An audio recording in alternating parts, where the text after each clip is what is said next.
The NFL Today is presented by Southwest Airlines, proud sponsor of the NFL and official airline of Super Bowl 41.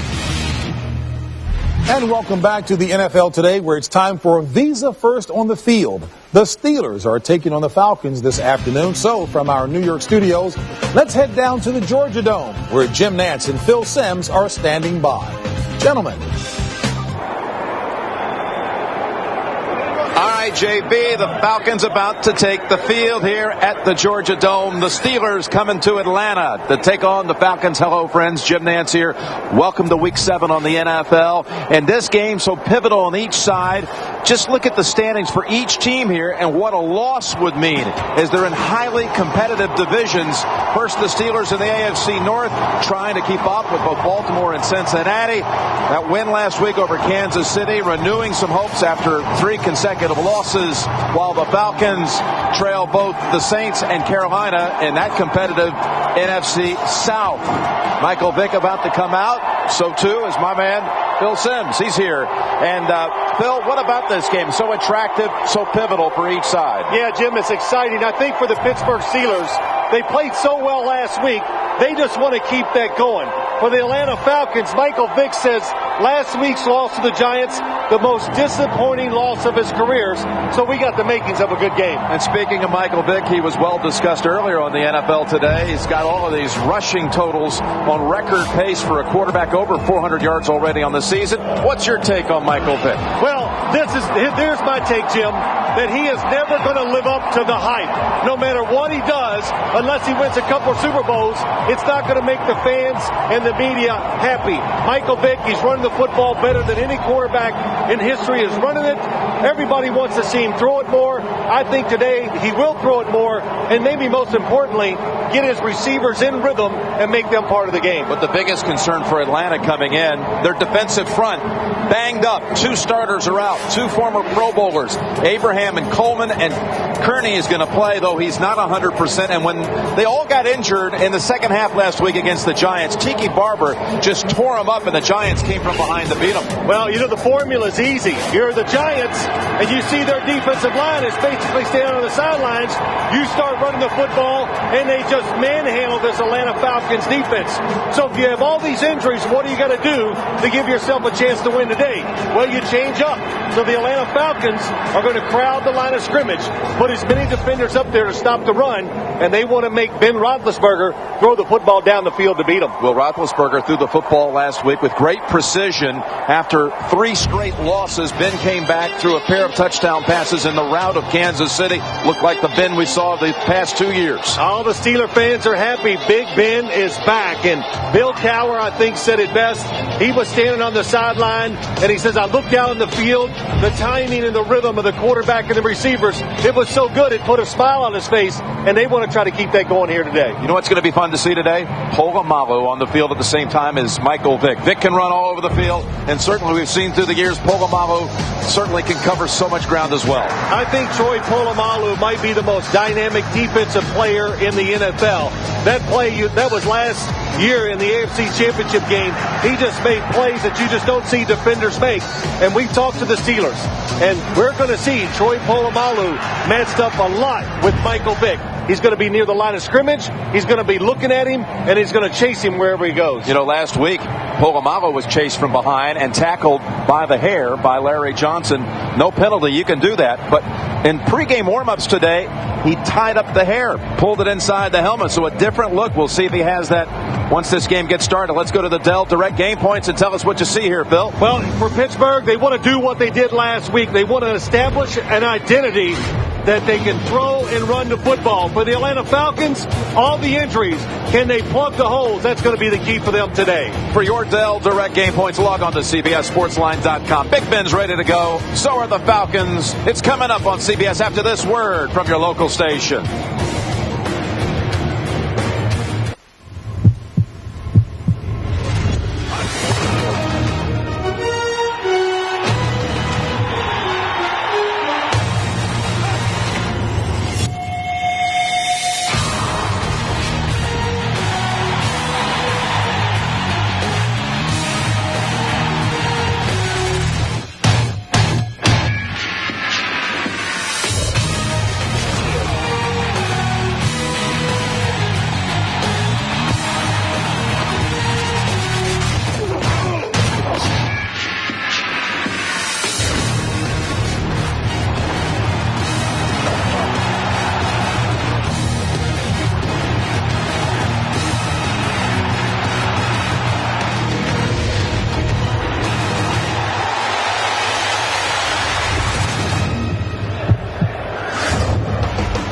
the Georgia Dome, minutes away from Pittsburgh and Atlanta. Hines Ward, the MVP of last February's Super Bowl, coming home to his town of Atlanta.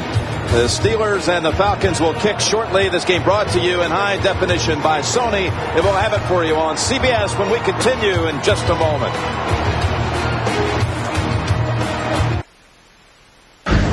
Stand up! Stand up! When I'm home, you move. When I'm home, you move. When I'm home, you move.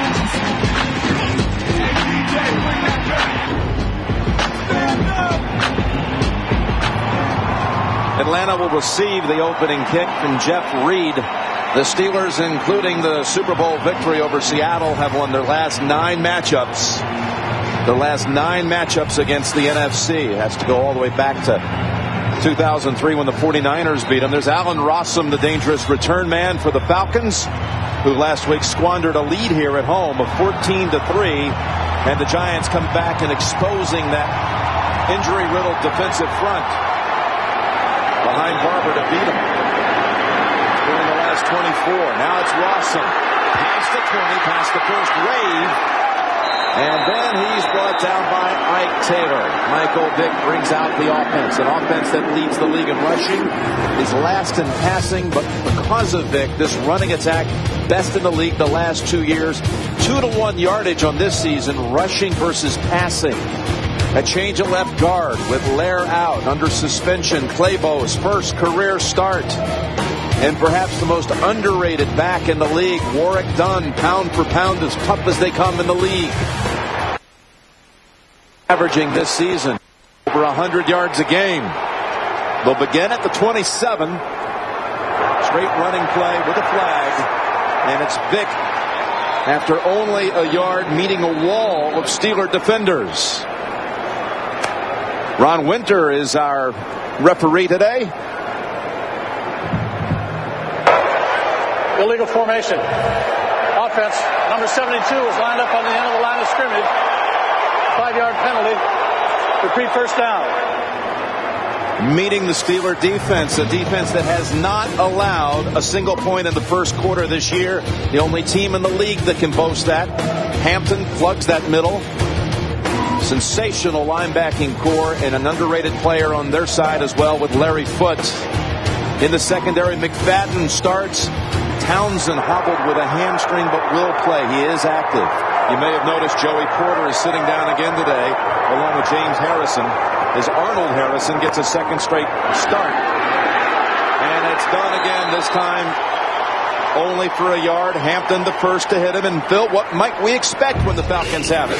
Well, when the Falcons have the ball, Michael Vick wants to be the Manning. And, of course, it's a play on words. He wants to throw the football more. Of course, this offense is never going to be what the Indianapolis Colts do with throwing the football. The Pittsburgh defense, hot pocket. What that means, keep Michael Vick inside the tackle, make him stand there and throw the football down the field. And there's Joey Porter out for a second straight game with the hamstring. He could return next week. And with Harrison, James Harrison out, Arnold Harrison in, and there's the pass right off the arms of Roddy White on 2nd and 14. Jim, you and I, during the week, we talked a lot about this game and the lack of production for the Atlanta Falcons when they are throwing the football. And I said to you, what they got to do, throw the football more early, get the receivers in the rhythm, get them in the game, so late in the game, if you need a big play, they can make it. You can't call on them late and expect them to come through if they haven't been involved. You know, Vick has had a lot to say this week about that offensive attack. He told us on Friday over at the complex he's not frustrated by the offense, but he felt sorry for his receivers. That time his receiver let him down, dropping the ball. 3rd and 14, and Vick, will he take off? No, he's going to launch it downfield, and that's White with another attempt to pull one down, and it's incomplete. McFadden was defending. On the outside, Bryant McFadden making the start over to Shea Townsend. He is well covered down the field. A lot of arm fighting at the end of it. There is no foul committed. So fans get, every time there's even a little bit of contact down the field, they want the pass interference flag thrown. No such thing on that play. McFadden never turned around. With the pass amazingly accurate, throwing on the run by Vick. Heenan, the kicker, sending Santonio Holmes back to the 20. And he loses the football. The Falcons are there for the recovery. Stripped away by Omari Lowe. And this was one aspect of the Steelers that Bill Cowher told us last night he felt was starting to come around. Some stellar play in the last couple of weeks on the return game by Holmes, who took over for Coakley, who had a costly fumble in the Cincinnati game. Coakley IR'd for the rest of the year. Adam Jennings with the recovery. Jim, in the pros, Santonio Holmes finding out it is different. They come faster. They use their hands. They try to knock the football loose. He doesn't protect it well enough, knowing he's going to get hit, and that's what causes the fumble. Cowher talking about how they're trying to form an identity and was coming together with Davenport adding some bulk to the running game. Now Vick trying to cash in. Finds Crumpler at the 3, and he takes it in for the touchdown. The very first play after the fumble. The Falcons take advantage. Crumpler with McFadden defending. Carries him into the end zone. That was a beautiful throw by Michael Vick. Up the field, there is no doubt. Throwing the football vertically, he's very good at it. Nice little move by Algie Crumpler. Just gave enough space and got his big body in front of a little defensive back, and Michael Vick made the perfect throw. Crumpler also not 100% early in the year, missing a lot of camp with a knee and a shoulder, but coming around last week with a big performance. A touchdown here and an extra point by Morton Anderson, who has now scored in 336 consecutive games. Vick's first touchdown toss in his last 91 passes, and he loves it.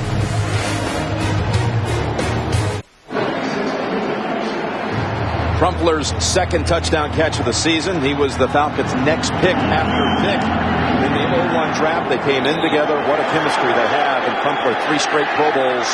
A touchdown here early. There's Holmes now breaking it. And Holmes is going to... Oh, can you believe that? Heenan, who kicked it off, barely got him by the shoelace, or otherwise it was all the way. You are right. I thought he was gone. Nice job of setting up the box by the offense. He fakes like he's going left, and he makes a little cutback, and he's going full speed. That is good effort. And you've heard me say this before, Jim. Nowadays, punters and kickers, they expect you to lay it out and make the tackles when the opportunity is there. Kanan saving the touchdown. Holmes trying to atone for his mistake that led to a touchdown for the Falcons. First snap for Ben and the Steelers, and it's Willie Parker trying to step outside, and Hall gets the stiff arm a couple of times and rides out of bounds with him. You know, Holmes on that fumble on the punt, he mishandled a couple last week against Kansas City. And Cowher was talking about this whole identity coming around for the Steelers team. Well, for the whole team, Jim, and what he means by that, he's starting to find the roles for his players. Santonio Holmes, the return game. He's got him in at receiver. He made a big play last week for their offense. Najee Davenport coming in, getting tough yards as a big running back. So that's what he means. We're defining our roles, and you're a better team when you do that. Second down and 5.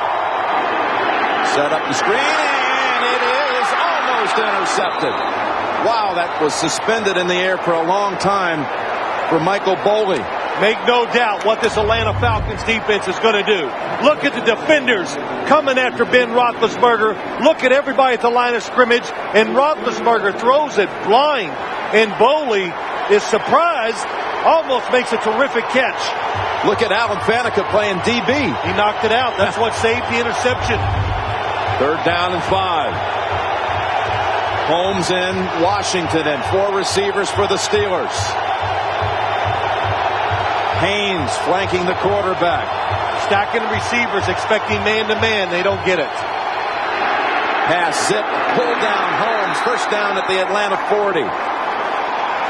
Santonio Holmes for 13 yards. That is a nice job. Well-designed play Santonio home. They send the receiver short, one deep. He finds that open spot behind the corner, and Ben Roethlisberger makes a perfect throw. And also, too, he's going to like the fact that Santonio Holmes plays tall, he's long, and makes a difficult catch. Yeah, that was an impressive-looking catch by Holmes. First down and 10 from the 40 with Parker back in there at running back. Roethlisberger down the middle. Catch is made at the 20 by Wilson.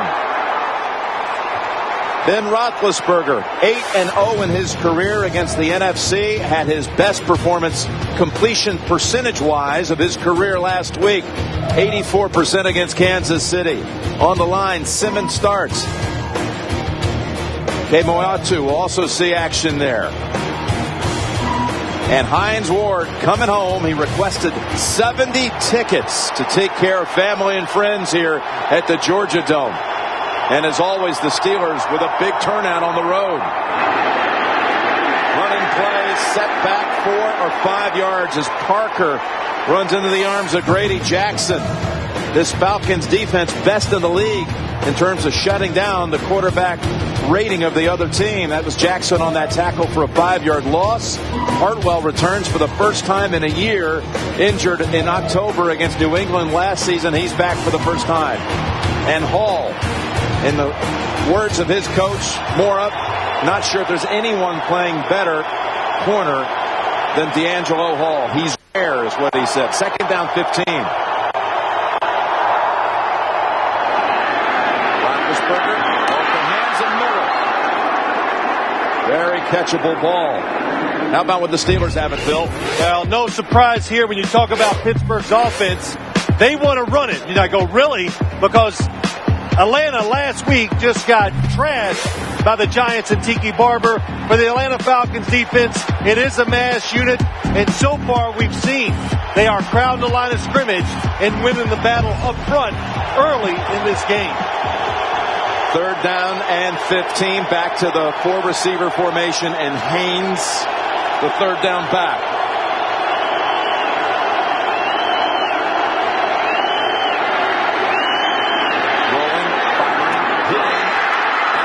Washington with the first down yardage at the 8. The young receivers coming through with some big catches. Boy, that is really well designed and well done. Washington goes up the field. He's going to fake like he's going outside, stops, and look at the hole that it creates between the linebackers and the corners. And Roethlisberger knows it's in between defenders, and this is what I saw last week. A quarterback who has got the snap back in his arm, and he drove it into Washington that time for the first down. Right between Mathis, Hall, and Brooking. Play action to the end zone, and almost picked off. Chris Crocker read it. He was trying to hit Hines Ward, give him a little hometown touchdown. He read it. He's on this side, coming over here. Nobody to cover. He reads the quarterback, and he comes all the way across the field. That is a good job by Chris Crocker. That's an experienced safety who knows, well, nobody's forcing me up the field, so he watches the quarterback and runs where he's looking. Crocker picked up in a trade by way of Cleveland. Went to the same high school as D'Angelo Hall up in Chesapeake, Virginia. Second down and goal. Parker, right tackle, twisting to the 5. That's it. Atlanta, Jim, they talked about they won turnovers. That's what they think they need to win the game, because matchups, they do favor the Pittsburgh Steelers a little as you compare the football teams. Injuries, big concern, of course. We said it many times to the Falcons. But their defense, how many times so far? Three times they've got their hands on the football, and they have not made the play. So will they take advantage here in the red zone? Third and goal. Will Atlanta change up and play man coverage? It looks like they will. Roethlisberger tries to take off, and the alley is shut down. Mallard and Brooking collapse on the quarterback, and the Falcon defense makes a stand. Yeah, really good job by the defense making an adjustment. And it is, I don't know if it was, I thought maybe it was a quarterback draw, but the pass protection broke down so fast it was hard to tell. But that time the Falcons played man-to-man coverage, and they were going to make the Steelers make a good throw down the field instead of those open spots. Jeff Reed will try to convert from 28. He missed one from this distance last week, which snapped a streak of 40 straight makes inside of 40 yards. And this one is just through. He's got a new streak underway. Steelers net a field goal after the big kick return by Holmes. 7-3 first quarter. Atlanta. The NFL on CBS is sponsored by Southwest Airlines, proud sponsor of the NFL and official airline of Super Bowl 41. Capital One, what's in your wallet? And by Budweiser Select, brewed longer for a bold taste that finishes clean. Expect everything. We're back in the Georgia Dome. Jim Nantz and Phil Simms. You know, earlier, Jim, I was going to say it's good to do a game here in Pittsburgh because the Steeler fans were outnumbering the Falcon fans, but a good start. Got some people riled up here in the Georgia Dome. Reed drives it to the goal line. They fake the reverse to Norwood, and Rossum keeps it across the 30.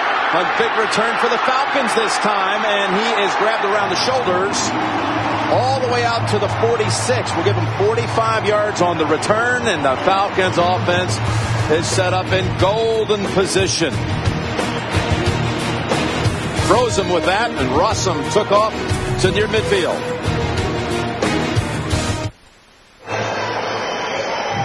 Well, first it was the Steelers with a big return by Holmes to near midfield, and then after they drive down for the field goal, the Falcons get one return back of their own to the 46, and they come out shotgun on first down.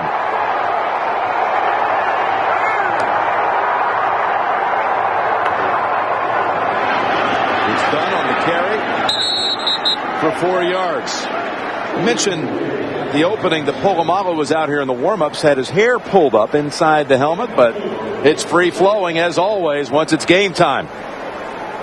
You know, last week, pulled down, tackled from behind by Larry Johnson. And there is a little technique to it, isn't it, when you got the locks that long to getting the helmet on? Yeah, I can't say I can talk from experience there, but that is, of course there's a technique. It's his look. It's his power. He's talked about it. It's his strength. Second down and 6. And now Vick goes again, and that was in the area of Roddy White. Ryan Clark was in the area defending. This is what we were talking about, and perfectly legal. We heard Charlie Casserly on the NFL Today talk about how this was reviewed several years back in the Ricky Williams days when he had the long dreadlocks playing for Miami, and they finally decided, hey, we can't rule what is legal, what's not legal as far as a haircut, so it's just part of the uniform. It is, and the penalty came in on that play, Jim, because Larry Johnson just held on to it once he got up. And Polamalu said it didn't hurt at all. When I got the football in my hands, I don't care what happens after that. That means I've made a play. Pittsburgh on the all-out blitz. On 3rd and 6. Man is open, and Polamalu comes in at the last minute with the theft. You said it right. The man was open. Michael Vick has the strongest throwing arm as anybody in the National Football League, but everybody underestimates the closing speed of Troy Polamalu. And he gets to roam the field. Sees the receiver wide open. Nobody's covering him, and he picks up the error made by the defense. The Steelers blow it. Nobody covering. Roddy White down the field. What a play by Polamalu. How's that for safety? We were talking about the anticipation of Vick and Polamalu being on the field at the same time. Two players who are known to cover a lot of ground. And already a play here in the early going. There is really no player on the defensive side in the secondary that matches what Polamalu can do. So the Steelers now trying to cash in on the takeaway. Running behind Kendall Sims for 4 yards. We have an update for the first time. Back to James Brown. Well, Jim, you heard the spirited discussion in our studio about Michael Vick, but let me show you what's happening in New England at Buffalo. Corey Dillon slips one tackle up the middle. 8 yards to pay dirt. It's 7-3. New England, which has beaten Buffalo 6 straight. Back to Jim and Phil. All right. Thank you, JB. They met week 1. We were there, and it was a thriller with the Patriots. Fortunate to survive that one. 21-19. Here it's 2nd down and 6 in the first quarter. 7-3 lead Atlanta. And flags.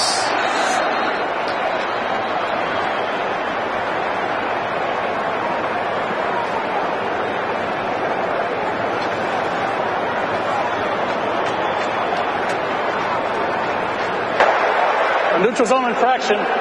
Defense number 97 in the neutral zone to cause the offense to false start. 5-yard penalty. It remains 2nd down. Set up 2nd and only a yard. You can take CBS Sportsline with you wherever you go on your internet-enabled phone to access breaking news. You can do it all, even access and manage your fantasy team by clicking on mobile. CBSSportsline.com. One of the desirable downs. 2nd and only a yard.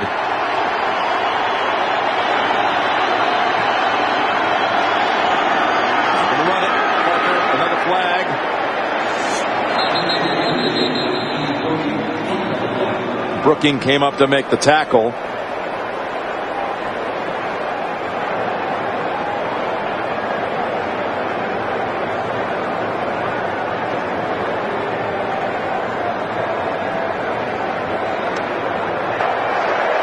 Holding. Defense number 95. 5-yard penalty and a 1st down. Jonathan Babineau subbing today for Rod Coleman. So back-to-back penalties against the Falcons.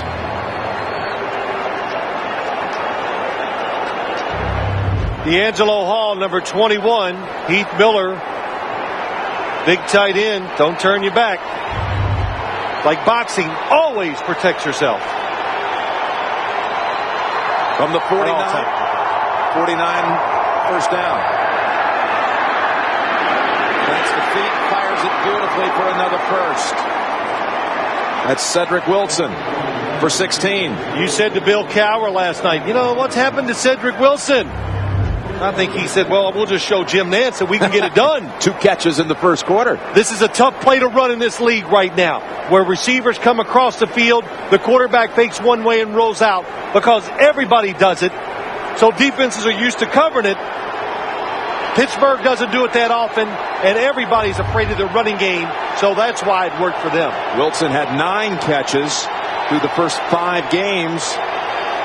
Already with 2 in the opening quarter, and a mishandle with a flag. That's going to be a false start on number 7. I'm willing to bet that Ben Roethlisberger forgot the snap count. False start. Offense number 7. 5-yard penalty. Remains 1st down. And Jim, I know what you want to ask me. Is that possible? Can a quarterback forget? Absolutely. You did it a few times? Sure. You got so many thoughts in your head. You go up, get on the center, and you go, I have no idea. And you got all these code words you use for the center. And, of course, the defense, they've heard it all. They know what it means. So you basically go up and say, all right, here's the snap count defense, but I forgot it, so let's go. 1st down, 15. Parker, that right side is wide open. Hines Ward throwing a block, and it's enough for a 1st down. 16-yard rumble by Willie Parker. Finally in the secondary, brought down by Chris Crocker. You know, anytime you're worried about your defensive front stopping the run, you have a tendency to overcommit. And when you do that, you saw the opening space, or the big open, and Willie Parker cuts it back. Hines Ward, good job blocking downfield, and he gets rolled up. Whoa. If you're going to be a receiver for either one of these teams, you better block down the field for the runners. Well, he pushed Hall out of the way. He held on to that block, but then he almost got a little dangerous contact. And here it's Parker somehow twisting and staying on his feet for 2 yards, and it's Hall again. The first to hit him, then Malloy finishes him off. Parker, again, the undrafted kid out of North Carolina. 1,200 yards last year. The Super Bowl record touchdown run, breaking the Marcus Allen mark. 75 yards in this season. All 3 home games over 100. His 2 road games, a total of 74 yards. What did you tell him last night? That somebody in the league looks up to him. Mike Bell. Yep. Said you gave all the free agents and low draft picks hope. Well, the running back at Denver back up, and here is Ward with the catch at the 10.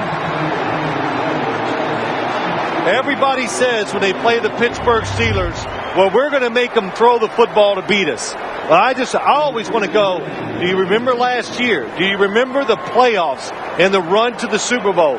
The Steelers did it by throwing. And good diversion underneath, wide open in the middle for Hines Ward. Only the second time he's pulled in a pass, caught a pass in an opening quarter this season. They've got Davenport in the backfield for the first time. Big performance last week against Kansas City. The former Packer backs up a yard. Brooking and Malloy met him. When I look at this Atlanta defense too, Jim, we talked about this. They have very good cover corners. In other words, they match up well against receivers around the league. And I think your defensive line's beat up. I would put the pressure on D'Angelo Hall, Jason Webster, Lawyer Malloy. Put everybody up there and stop the run completely and cover guys down the field one-on-one. The Atlanta Falcons secondary, they think they can do that. Second and goal from the 11. To the end zone and bounces off the fingertips of at least one Falcon, Jason Webster. 4 times today, they've had their hands on the football. This pass was supposed to go to Ben Roethlisberger's right side. That football was tipped. That probably stopped the interception, there's no doubt. Brady Jackson. 2 Falcon defenders in position to take it. Third and goal. Second time in this quarter, the Steelers have been down here.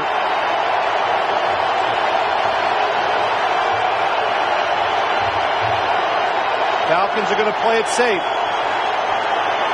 From the pocket, wide open. Touchdown, Hines Ward.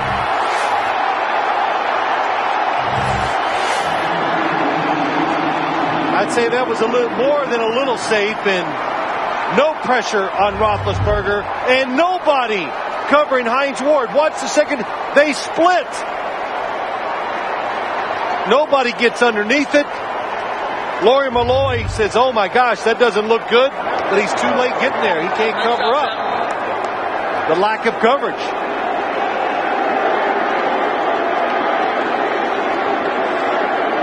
Reed coming out for the extra point.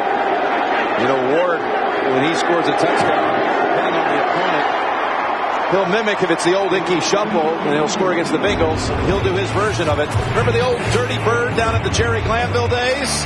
A little dose of it right back to Atlanta.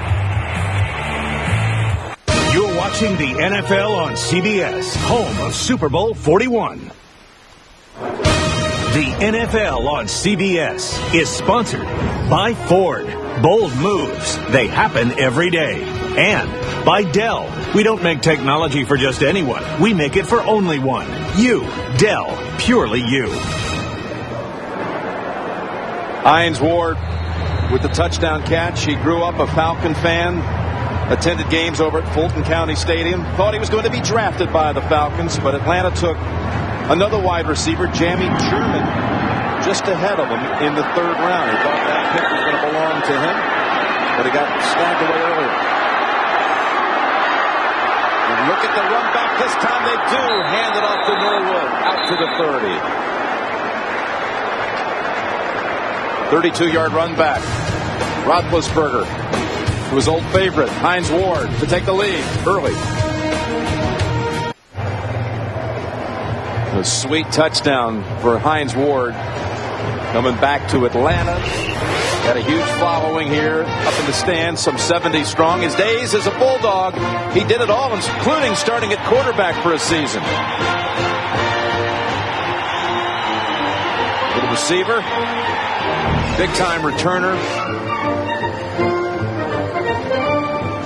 Led the team in passing back in '95, and when I look at those highlights in the college, I think he's faster now than he was then. So that tells you something, but that throwing, I got to talk to him about that. That last game against Atlanta, He caught 11 balls. These two teams played to a tie when they met the last time up at Heinz Field, 2002. The last tie back in the NFL. First down, going way downfield. Michael Jenkins, the target, and it's overthrown. That was McFadden again, defending. I mentioned these two last played to a tie.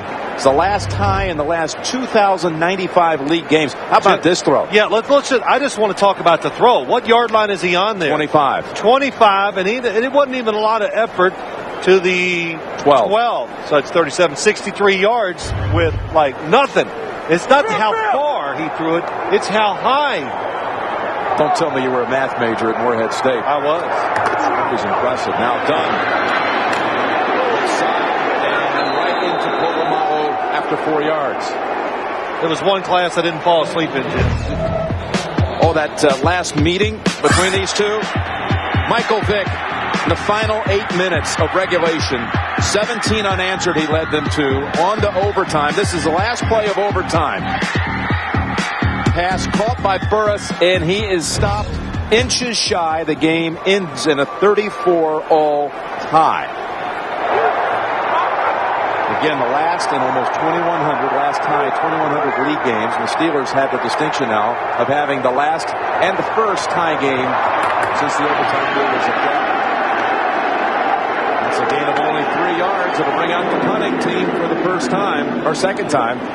When you're a running football team, which the Atlanta Falcons are, you have to be a superb throwing team on third down. And that's what really hurts them. They don't get the rhythm going because the passing game is not efficient enough on third downs to keep drives going.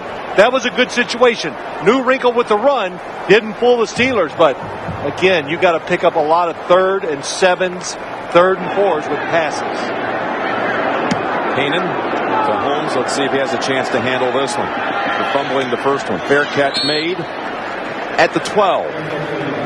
It's update time. Up we go to New York, to James Brown. Hey, Jim, the Carolina Panthers looking for its 5th straight win of the season. Take a look here. Jake Delhomme hitting Chris Mangum on 3rd and goal from the 7. He breaks the plane to score 7-0 Carolina over Cincinnati. And tell your math major partner could have used his help back here in the studio with that Michael Vick talk. Back to Jim and Phil. There you go. Well, it wasn't. Didn't Boomer Esiason pick like the Bengals for the Super Bowl? Are you saying that's not going to happen now? Well, no, I'm not saying that. I'm just, that cloud. It just the Boomer hex. There you go. Yeah. That's the word I'm looking for. The Esiason curse. Holmes in the game. That was a 51-yard boot by Keenan. From Roethlisberger for a straight drop. Pressure at his feet. Dances away. He's got Truman. Truman tackled by Hall, but Truman was left alone, and Roethlisberger somehow with some nifty footwork got away from the likes of Tommy Jackson and Jonathan Babineau. Well, this is what he's all about. He plays big, he breaks arm tackles in the pocket, but he's nimble enough, just tremendous footwork, and then he makes the plays down the field. That's what made him so exciting to watch as a rookie. He continued it on last year, and that's another way of being a mobile quarterback. That'll run out the first quarter. Truman's second catch of the season. Atlanta, the first team to score on the Steelers in the first quarter this year, but Pittsburgh leads it. We're back after these words.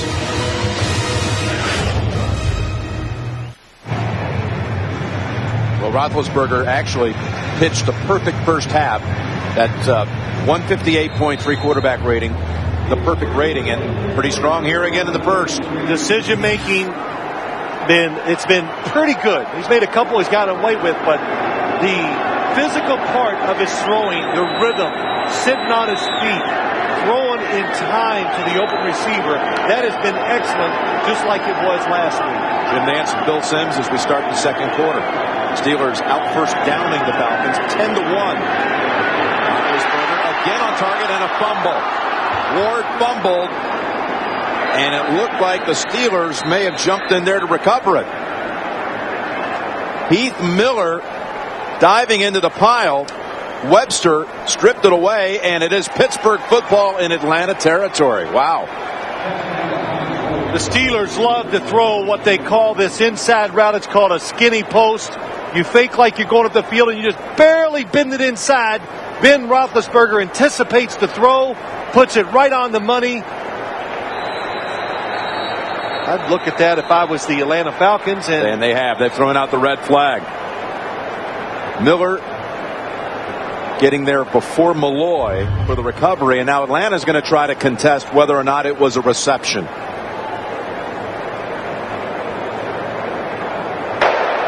Atlanta challenged a ruling on the field that the pass was complete and then fumbled.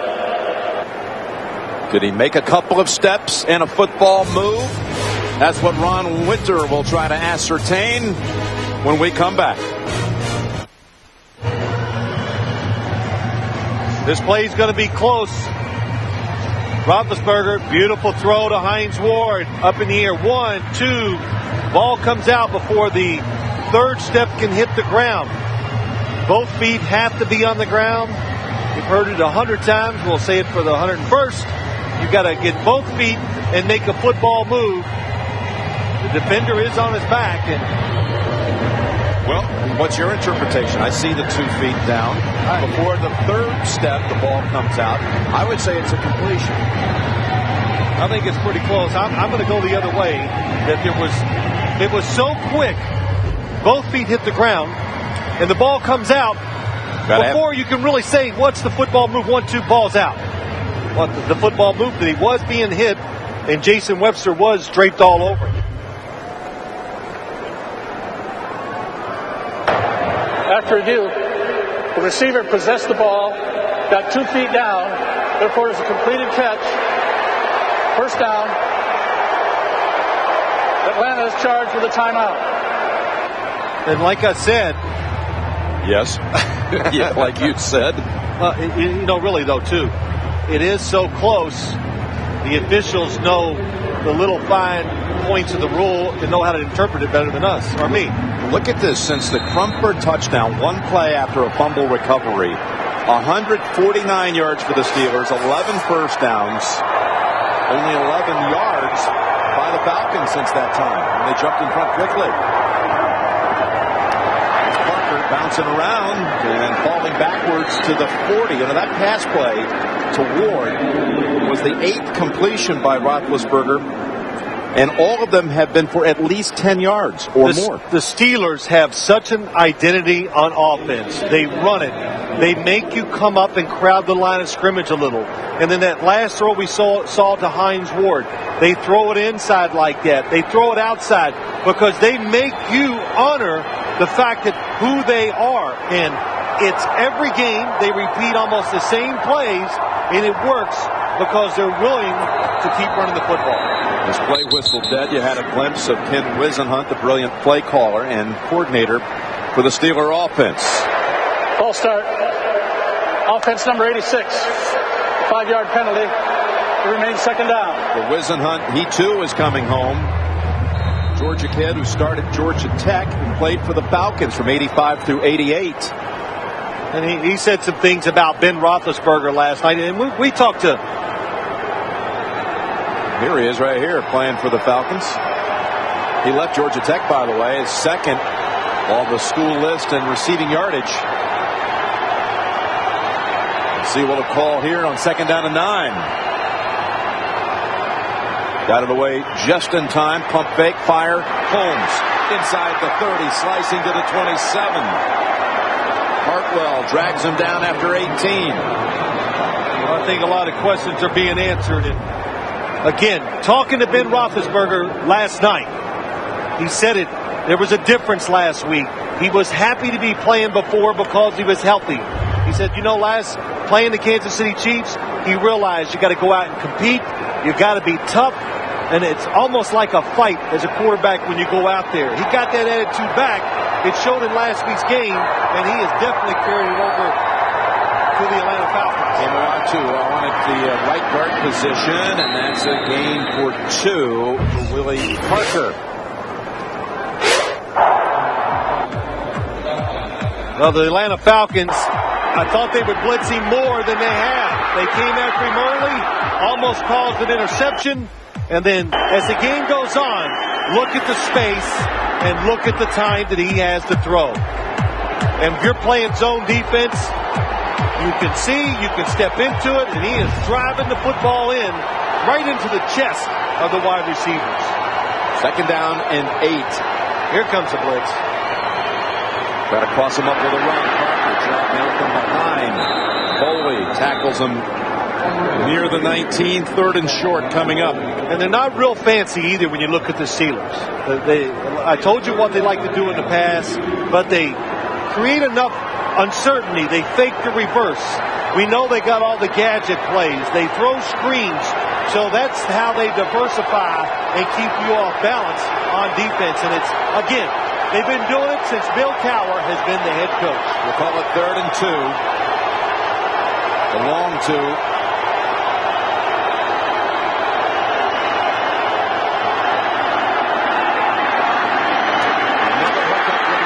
Shakes off the tackle and gets near the goal line. Stopped about a yard short. Broke away from Webster.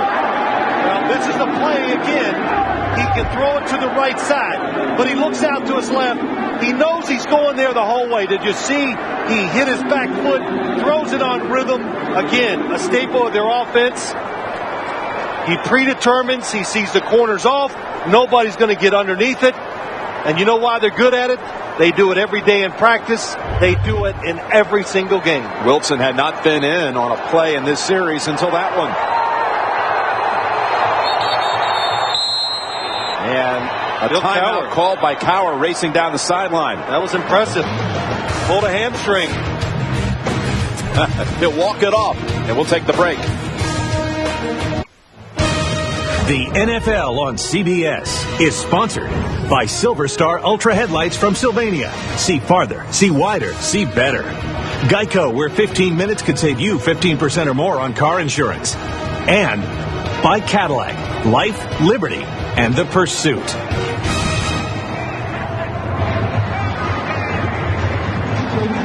Well, if you're wondering which coach in the league runs the fastest 40, we submit as a candidate Bill Cowher. Here he comes. All the way down the sideline. Everybody in the Steeler bench, they had a good chuckle. But look at Atlanta. Atlanta called timeout. Officially charged. Atlanta has 4. Oh, I was trying to show you they had 12 guys on the field.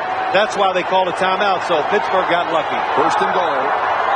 Crider, the fullback. Parker, the tailback. It'll be Parker. Fighting for it and stopped a yard shy. Parker trying to score a touchdown in a 4th consecutive game. Returning to a stadium where he had one of his best performances in his career at North Carolina in the Peach Bowl against Auburn at the end of his sophomore year, over 100 yards, and it was all downhill after that. Yeah, he thought, this is it. My career is going to take off. And he basically went back to North Carolina, sat on the bench for 2 more years until the Steelers got him. Second down and goal. Play action. Roethlisberger throws. Catch made. Touchdown. Heath Miller.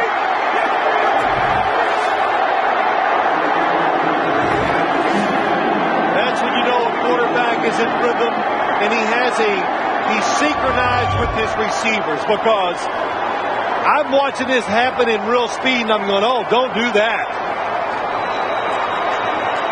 Hardwell turns around, doesn't see the football, but that was a tight, confident throw by Ben Roethlisberger. Knocked shoulders with Kiesel. Second touchdown pass of the game for Roethlisberger. Miller, a second touchdown catch of the season. Had that 87-yarder in the opener against Miami. Reed adds the extra point. Big Ben 5 for 5 on that drive. And the touchdown for the 10-point lead.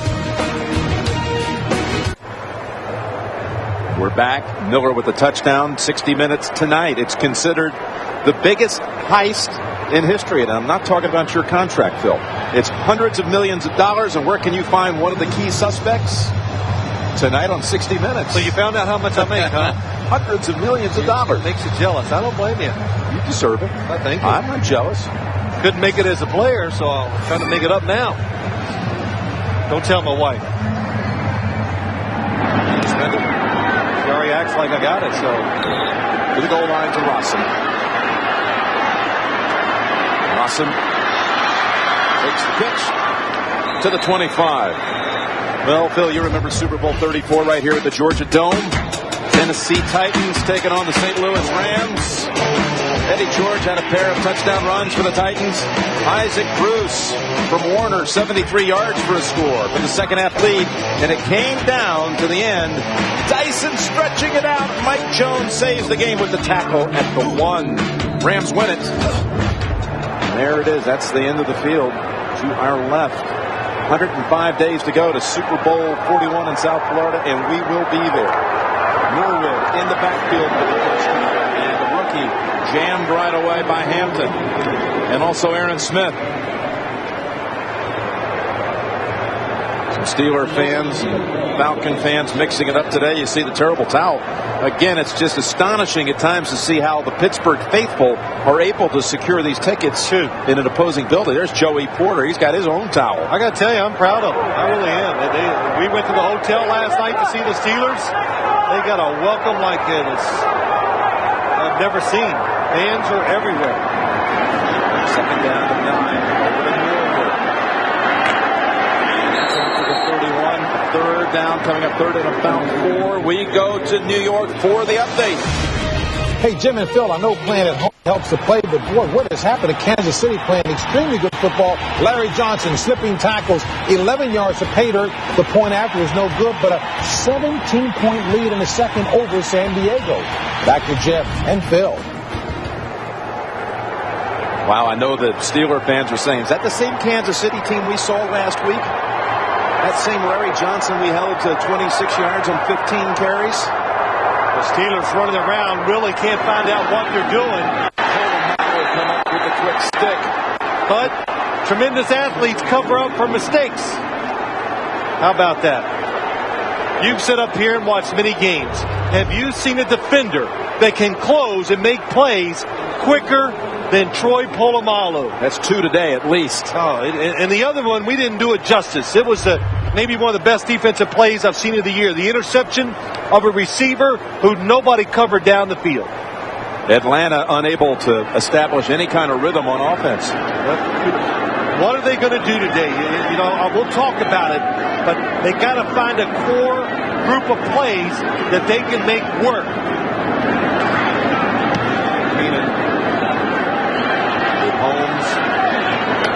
Arm in the air, the fair catch, 23-yard line after a 43-yard boot.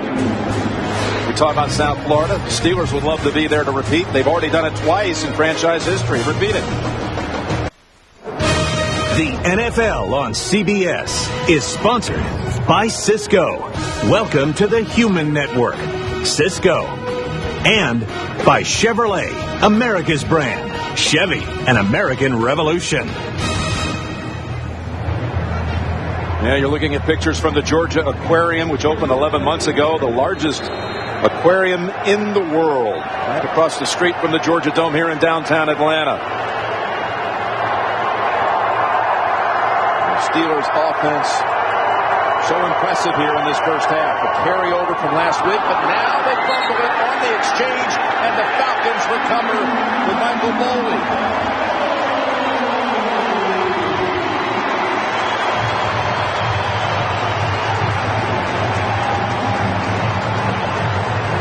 Well, earlier today we saw Ben Roethlisberger pull out. This time that's a good snap.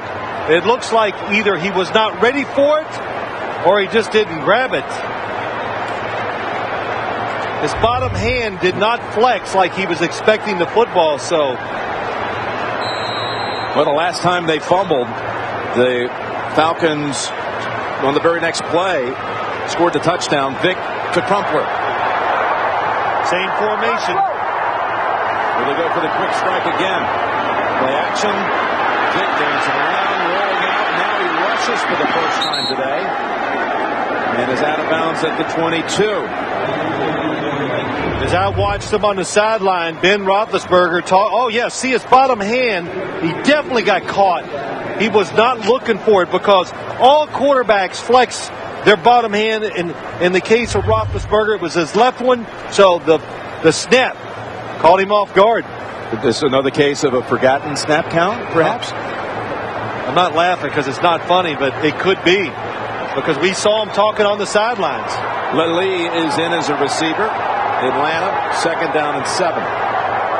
Warwick Dunn takes the snap. Dunn dancing around, diving under, just getting back to the line of scrimmage. Arnold Harrison, the backup linebacker, starting for the 2nd straight week, and by way of the University of Georgia, makes the stop. Doing pretty well. When you play this Pittsburgh defense, they're fast. They play a 3-4, so that puts more athletes on the field. They are built to stop an offense like the Atlanta Falcons. They have the players where it's not, they don't have to do a lot of tweaking to say, hey, we got to be careful of Michael Vick getting out of the pocket. They perform well against this type of an offense. They average over 230 yards rushing a game. They've got only 16 to this point. Big 3rd down. Vick dancing, throwing. Has Crumpler for the first down at the 9, but there is a flag. And Vick was level.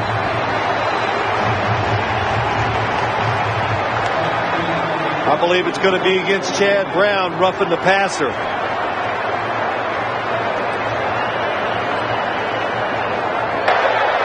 Personal foul. Roughing the passer. Defense number 94. Penalized half the distance to the goal. And a first down. It's the 2nd straight week that Vick has been hit late. The other one last week against the Giants when he was running out of bounds. And there it is, Brown. That was late. It's one of those, let me give you a little hit, nobody will notice it. Good job by Algie Crumpler, seeing the quarterback moving, finds the open spot, and then avoids the big hit. 3 receivers. Crumpler flanking the quarterback along with Dunn. On 1st and goal at the 5. Dunn zigging and zagging, got half of it. But Vick playing with a sore right shoulder, an injury suffered when Antonio Pierce of the Giants hit him late out of bounds and was fined, in fact, this week, $12,500 for that hit. Vick saying that he probably wasn't supposed to play, but we've got to have this one. So in his mind, it was never in question. He says holding up his daughter this week, who always comes and runs into her daddy's arms, helped kind of like loosen up the shoulder and train it a little bit back to shape. A little rehab work. 2nd and goal. Back to Dunn, and again met right away. First Clark Higgins, and a loss of 2. When you play the Pittsburgh Steelers, I've already talked about it, but you just have to make your mind up. You're going to have to throw the football to beat them. To think you're going to run consistently against what they do, the defensive lineman, Casey Hampton in the middle. Very, very few teams over the last 10 years have had success doing it. There's Greg Knapp, offensive coordinator. And a timeout. Timeout called by Atlanta. 4:51 to go in the half. 3rd and goal on the way for Atlanta. The Falcons have failed to score a touchdown their last 11 trips into the red zone. They're worst in the league. Touchdown conversion inside the 20. Only 3 out of 17 on the year. Got the best rushing team in the league, and oddly enough, they can't get it across the line inside the 20. Yeah, you know, it tells you a little something about the way they run the football. They run the football, it's a little bit of diversion, not trickery. I don't want to say that. Sometimes when you get down inside the 10-yard line, harder to fool the defense. You got to line up and smack them in the mouth more, and I don't know if that's quite Atlanta style. Well, it's not their style when it comes to running the football. So they'll go for it from the gun on 3rd down. Looks like the Steelers will blitz. Vick trying to get it by air. Crumpler makes the catch. His 2nd touchdown of the game.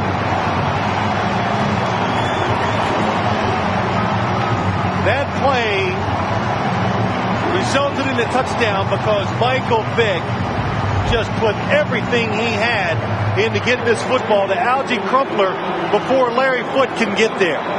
That's a tremendous catch. Down low, a football thrown that hard. And 46-year-old Morton Anderson attempt the extra point, and he's good for the second time in this game. All 14 Atlanta points in this game off of fumbles. Crumpler for the second time.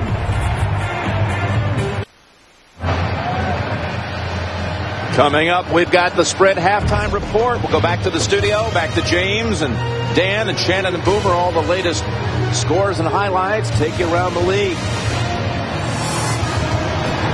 Another touchdown off the turnover. The other drives, just the conventional way. Managed only 16 yards, 3 punts, and a pick thrown. That's how you win games. When the opportunity's there, you take advantage of it. And look at the short kick, the onside kick. And the Falcons have recovered. Something that Bill Power loves to do. And Atlanta comes back and gives them their own dose. Norwood with the recovery. Talked about the Falcons. They want turnovers. They want to blitz. You got to take some chances, and they quick kick it. And what a nice kick. Hangs in the air for a long, long time. Tyrone Carter, look at him, 23, trying to make the play, and he got hammered. Jimmy Williams, that jarred it loose. Norwood recovered. Did you see Kanan, though, like he was going to walk back slowly to get in the position for the full run-up? Good tackle, good acting. Good day for the kicker. Tell you, Jimmy Williams, though, really helped make that play. So first down near midfield.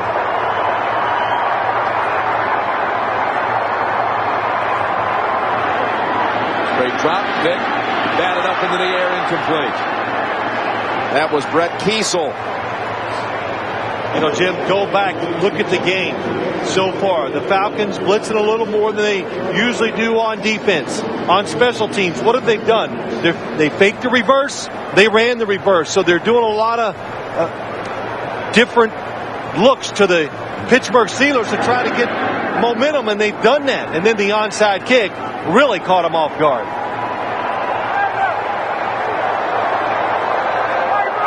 Second down and 10. To Dunn. Dunn's first real hole of the game to the 44. Give him 7. Ryan Clark in the secondary with the hit. Yeah, Warwick Dunn, when he sees a hole that big, he talked about it to us on Friday. He goes, you know, I'm a little guy. I can go through some little holes. But, again, a lot of running room. And it looks like it's going to be a big play. And what's he get? 7 yards. Dunn 8 carries, 21 yards. Coming off a game where he had a 90-yard run last week, the longest in Falcon franchise history. Third down. To take advantage now of the onside kick. They keep it going with the hookup to Ashley Lely, the former Bronco, for 13. That's how you get your passing game going. You just stay with it. You keep throwing the football. You allow your offensive linemen to get in the rhythm, to learn how to block the pass rushers.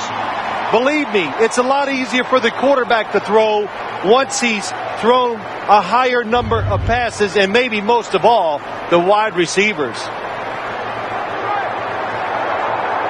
Look at how they have struggled. The wide receivers get involved in the game. First down.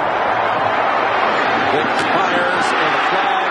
That pass had plenty of zip on it. That's Lely for a second straight play. That's probably the best throw Michael Vick makes. Throwing to the sidelines on the anywhere from 10 to 20 yards deep. Can do it with such little effort, and he's extremely accurate with those type of plays.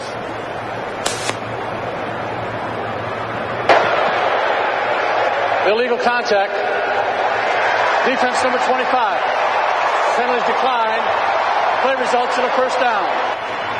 You know, Phil, we just saw that graphic that showed the receivers collectively last in the league in receptions, reception yardage, touchdowns. There are actually 7 receivers in the NFL, 7 individual players who have better numbers with catches and yardage than the entire Falcon fleet. But again, you can't be everything when you're the best rushing team. Something's you have to give up something. And there aren't that many attempts, although they're going to the air more today. And it's done. Quick by the ankles and able to dive for 3 yards. I mentioned Dunn last week, went 90 yards. Longest play in the NFL this season, longest run ever for the Falcons in their history. Longest run, according to Warwick, of his career at any level. Not even a kick return back in his high school days or anything at Florida State. He had an 80-yard run at FSU in a game against Miami, but the 90-yarder, his first touchdown in a long, long time. Touchdown of the season, but blank the back half of last year.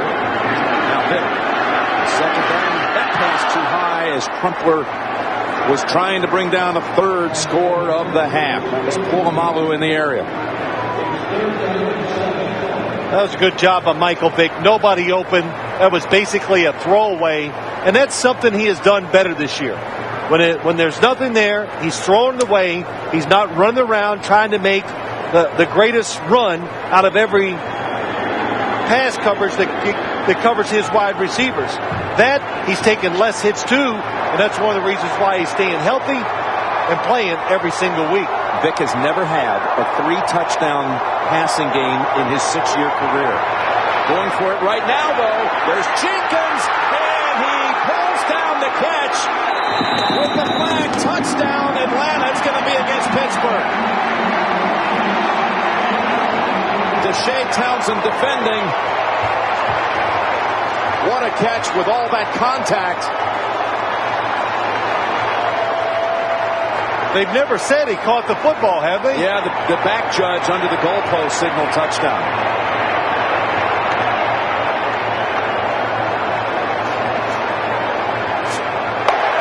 Pass interference. Defense. That is the time. That results in a touchdown. Just as we said it, Vick with his first 3-touchdown game of his career.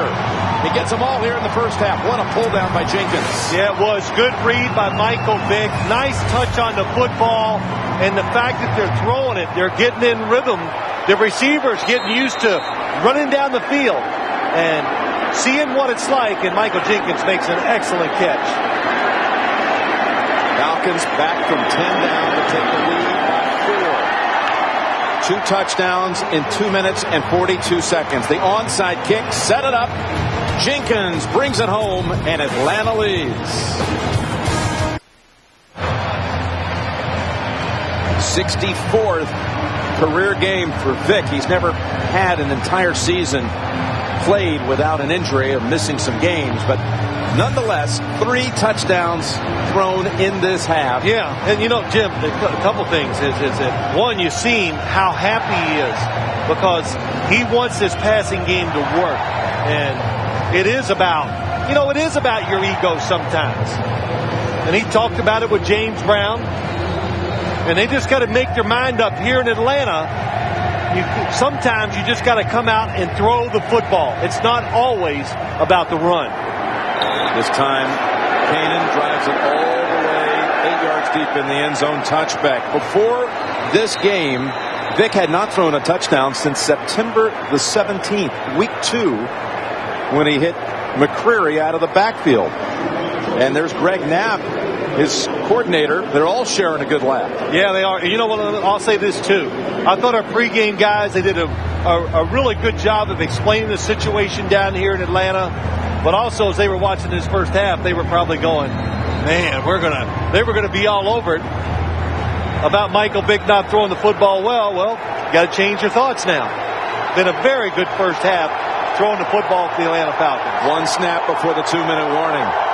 Steelers look to be in control of this game. Then the fumble the last time the offense had it. Recovered by Atlanta. Touchdown. Onside kick recovered. Roethlisberger sets the feet, fires it downfield, incomplete. And we've reached the 2-minute warning. 21-17, Atlanta leads. You're watching the NFL on CBS. Look at these stretches. First 2 minutes, Atlanta with the toss off a turnover to Crumpler, then Pittsburgh dominant. Only to see Atlanta come back. And you're looking also at Cedric Wilson taped up. Injured a groin here in this quarter. And wants to return. 2nd down and 10 coming out of the 2-minute warning.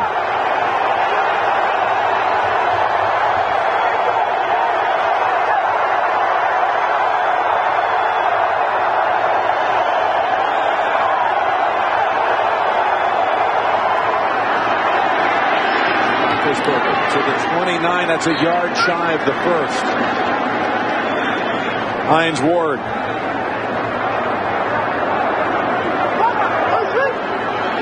They have all of their timeouts, but they still have to negotiate this 1 yard. Pick up the first. Try to get it with the run. Haynes has it.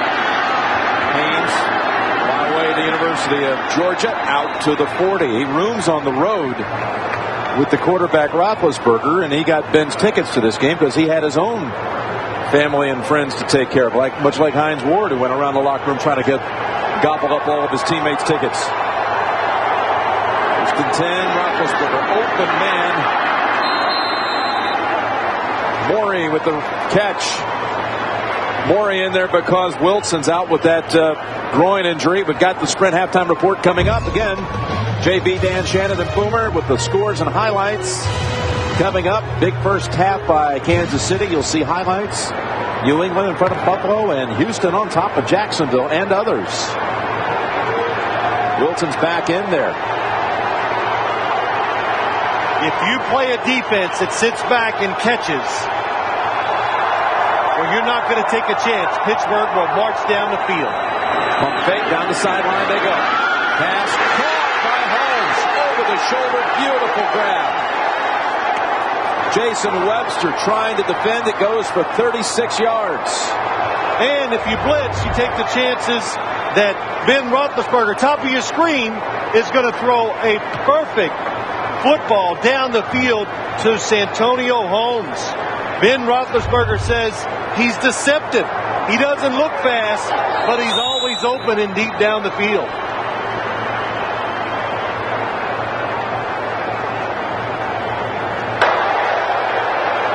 The play is being reviewed. We're going to take a look at it up top. Inside of 2 minutes, that is up top. Hey, what are you talking about, says Bill. Under 2 minutes, they take it upstairs. Bill Cowher, he can throw some expressions at you. What did he say last night? How is your football team? We were asking him questions, and he just goes, well, we're just working okay. The fact that they won last week, he was not going crazy about the fact they're still 2-3. He's absolutely in bounds. He has 4 feet in, 5 feet in. Has the ball, yes. And he's got a hold of it. Boy, is that good. Good execution by Ben Roethlisberger. Beautiful throwing motion. It's like Cowher may have been saying, wait a minute, can't do that. Atlanta has no timeouts left. But the rule is it comes from up top. The replay booth inside 2 minutes. It's not an Atlanta call. Well, I think what happened too, Jim, he looked up top and he forgot it was inside of 2 minutes. And he realized it didn't come from the Atlanta sideline. Boy, look at this. But here's why he's bearing down. Look at these eyes bearing down on he's walked down there to get a close look. It ruins the rhythm of his offense. That's why he's upset. That's what it is. Exactly. He has a defense of the Falcons really.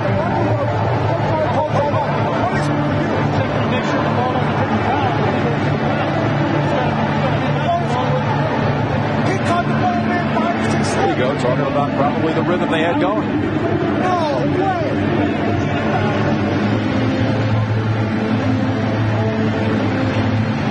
Well, that catch 2 plays ago by Sean Morey. The ruling on the field stands. It's a catch. First down. For Morey, that was his first catch since 2004. And he was active all the games last year. Tremendous special teams player. In fact, just the second catch of his career. But in there because Wilson was out for a while, for a couple of snaps. Steelers down inside have a tremendous amount of plays where they get somebody to hook up just in the end zone, usually to the inside. First and goal from the 10. Wilson's back in. Roethlisberger throws. Catch is made. It's Nate Washington. Second straight week he finds the end zone. What a throw. Good anticipation. He sees the blitz. And this is why you put a quarterback in the shotgun, too. There is a flag in the end zone. Could be celebration. The play stands. Roethlisberger's come right back and matched Vick with 3 touchdown passes of his own in this half.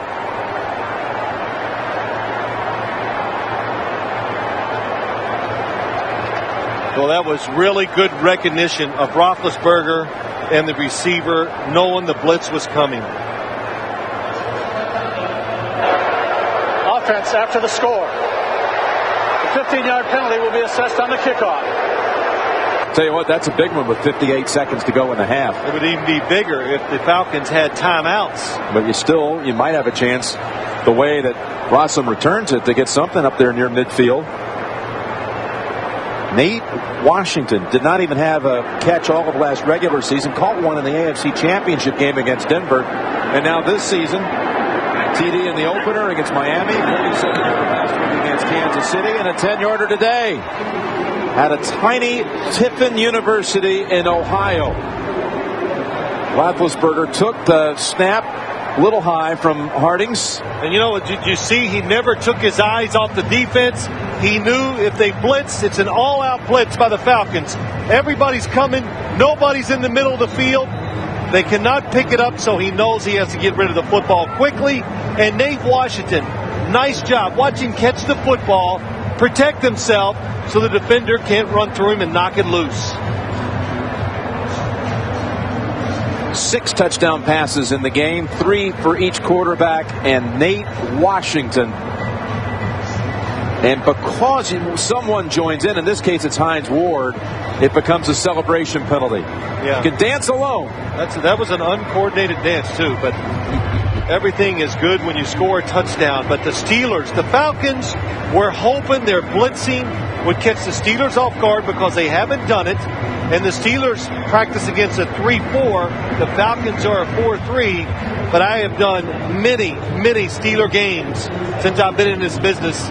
If they're not the best, they are number 2 when it comes to throwing against the blitzing defense. I wonder what Emmitt Smith thought of that dancing performance. Dancing with the Steelers. Nate Washington, mentioned he's from Tiffin. Undrafted a year ago, made the team. He's the first player from that school to play in the NFL since 1927 when Walt Jean played for the Pottsville Maroons. And look where they're going to kick from, all the way back at the 15.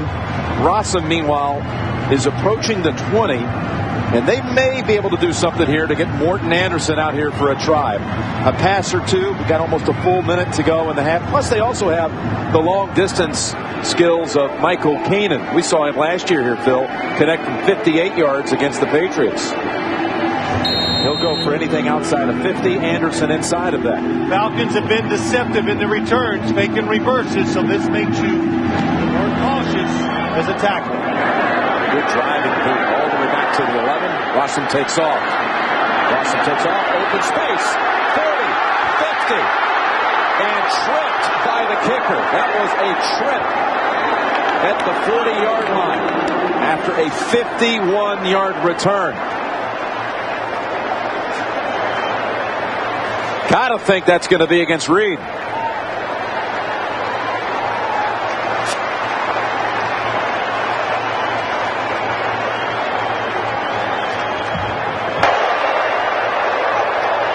Tripping. Number 3 of the kicking team during the return. 10-yard penalty. First down. It's worth it to the Steelers. Reed in the open field. Oh my gosh. Oh, it looks like he goes down and does it on purpose. Wow. And even if he did it on purpose, it's a good move by him. Protects himself, but it definitely saves a touchdown. Special teams for the Steelers, Jim, they're struggling. Bill Cowher said we got them fixed. Not yet. Not today. Fumbled on a punt. Were victimized by an onside kick. And you know, here you got to lay a lot of the blame, though, on that excessive celebration for Hines Ward jumping in there and Nate Washington both. Well, why should it make a difference just because you move back? The perception is different, isn't it? When I was watching it, it always seems like when you kick from farther back, the return it looks easier. Does that make sense? Yeah, I mean, I still thought Rossum had a good chance to get it. He's been returning most of them out to about the 30 off the normal kick spot. So I thought maybe 45, 50, but he broke it for 51, and it probably would have gone the distance if Reed had not leg whipped him down.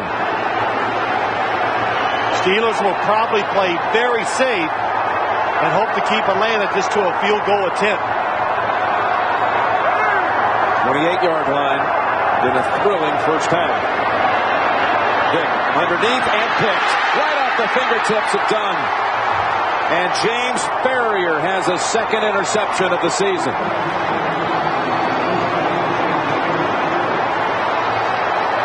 You know, Warwick Dunn this week had talked about how he wanted to be more active in the passing game, and he had a chance right here. The pass is going to go down the field. Michael Vick cannot do it because the defender raised his arm. Then he threw the football too hard to Warwick Dunn underneath. Needed to take something off of this one, Phil. They're open to his right, but to the left side is where he was going to throw it. Watch Algie Crumpler. He hooks up, he's open, that's where he wanted to throw it. The defender raised his arm, it made him check it down, and it caused the interception. And the Steelers are going to be content to go in with the 3-point lead. You're right, what an exciting first half. Just too much heat on that pass? Yeah, the fact that he had to bring it down and throw to his second receiver when he made his mind up to throw it Algie Crumpler, that's what caused him to throw it a little too hard. Well, that'll be the last snap of the half. We've had 3 lead changes. You see Ferrier, who saved points off the tip with the pick. Crumpler had a couple of scores. 6 touchdown passes in all, 4 turnovers, numerous big plays. And the first half closes with Pittsburgh leading 24-21. We'll be back with the Sprint halftime report after this message and a word from your local station. And you're watching the NFL on CBS, home of Super Bowl 41.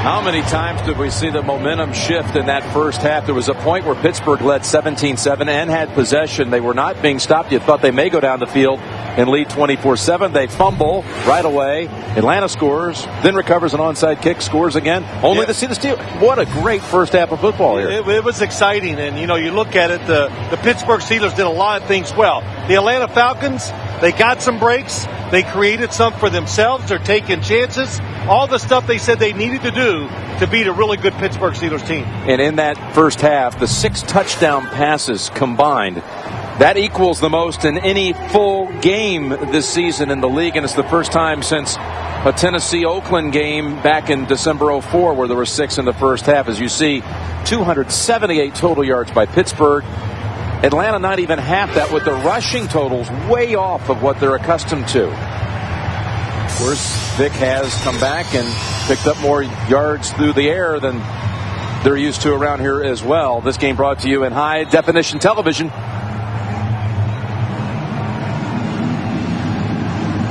Kanan will be kicking away. A couple of Steelers down at the goal line, Holmes and Davenport. And it's going out of bounds. The penalty brings the football out to the 40.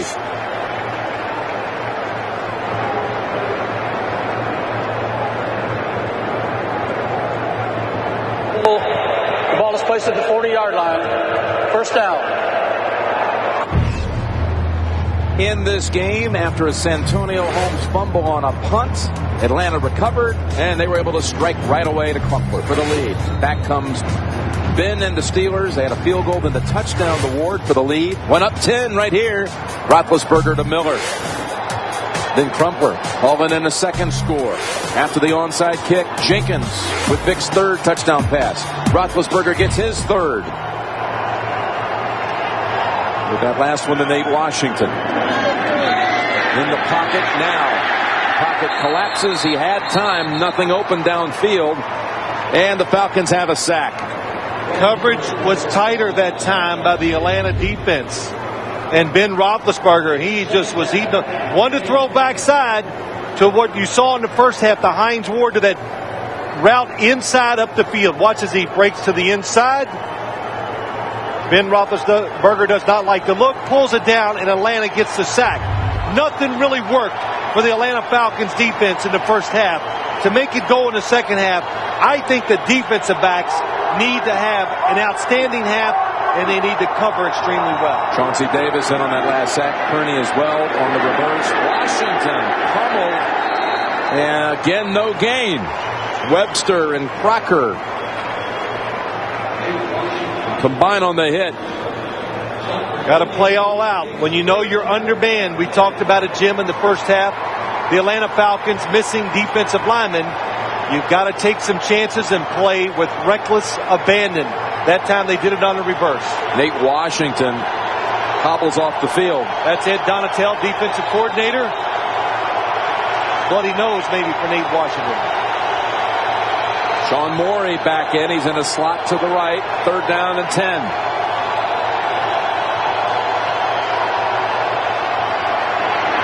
Blitz. Roethlisberger trying to spin away, and he won't.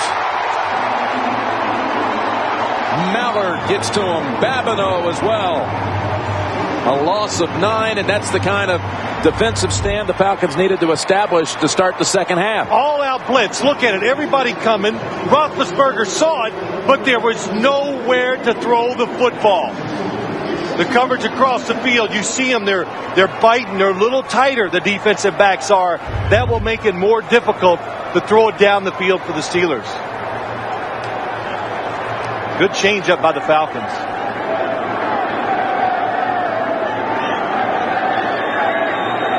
Adam Jennings is the short back. Up back, but it's Rossum taking the kick at the 28. And good coverage downfield. 42-yard punt. Babineau with the sack.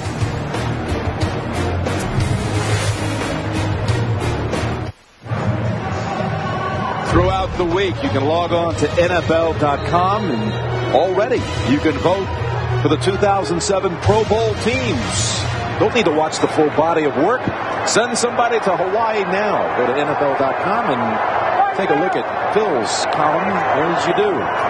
First down, Michael Vick and the Falcons. First possession, second half. And he scrambles out of there for a 2-yard gain. And we go back to New York for the updates.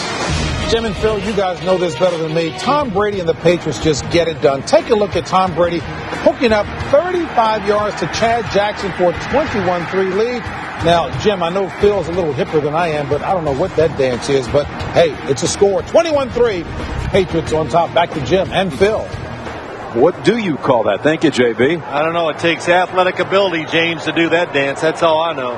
Chad Jackson getting the takes a lot of people. Yeah, that rookie, the receiver, they're getting the start today and a touchdown.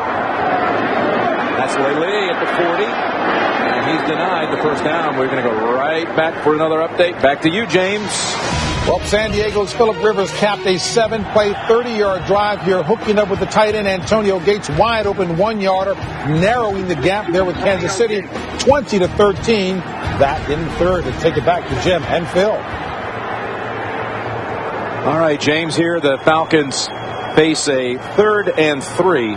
You know, Vick coming in, averaging about 80 yards rushing a game, has 5 yards on 2 rushes today.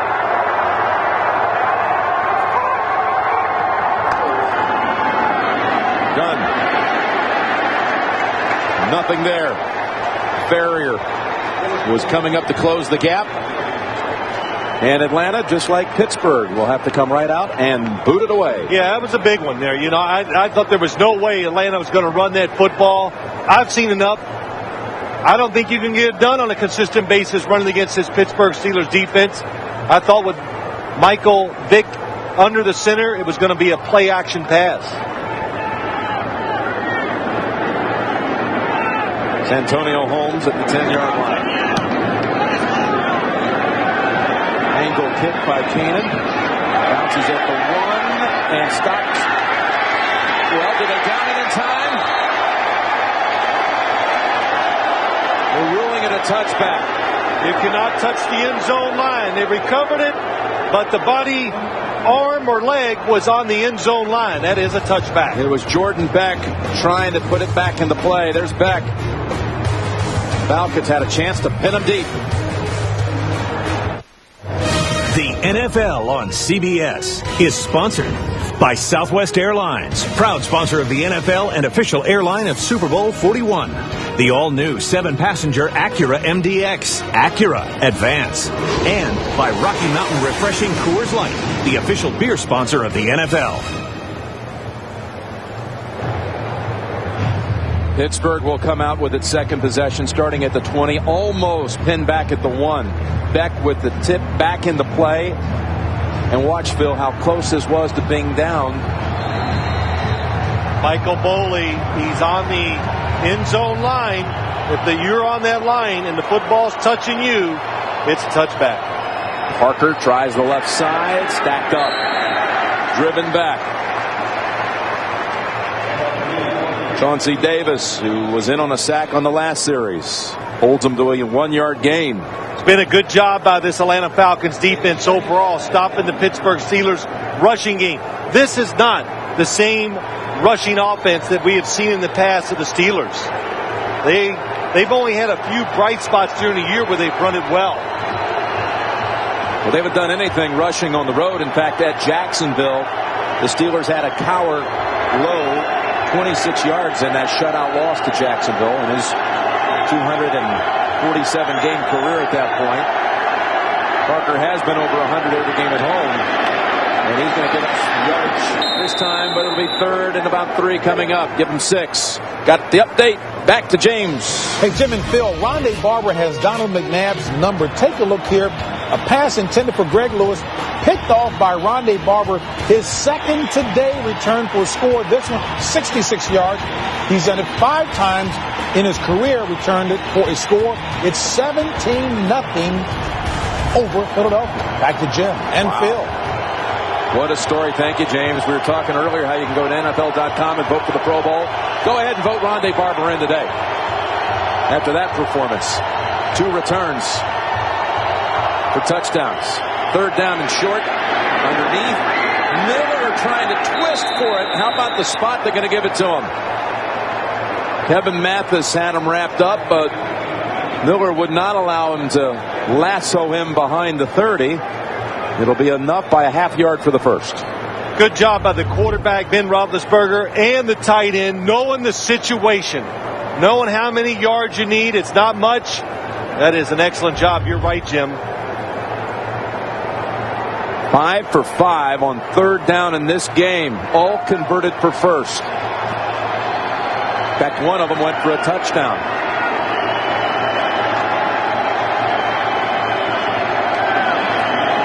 First down to carry Parker. He is dragged down. Get him only a yard.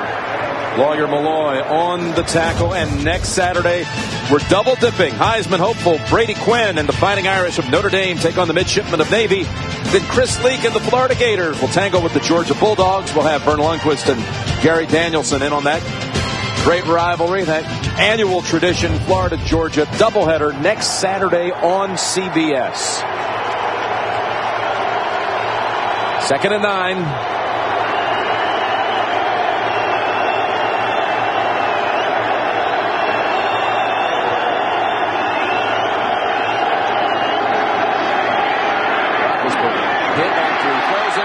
Should have been caught. Hines Ward. And Roethlisberger is down. Hit by Chauncey Davis. Blitz by the Atlanta Falcons. Well, he got hit 3 different ways. Yeah, 3 defenders all over him, so...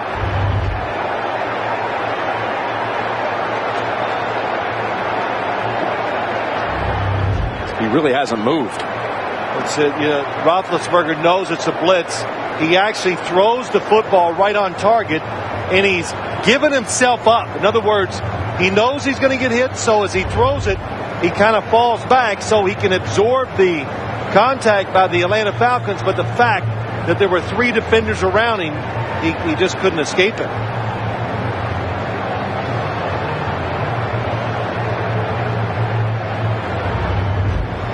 I think he got hit up high in the head area at the same time by 2 different players. He did. And he gets hit low as he's going down too, Jim.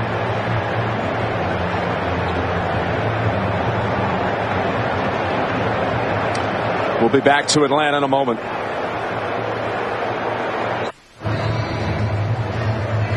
You know, they rolled Roethlisberger over. There has been movement, and he still, as you see, is pretty much in the same position. Cowher came out and took a look.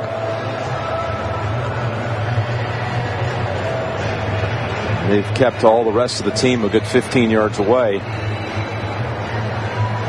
This was Cowher a minute ago.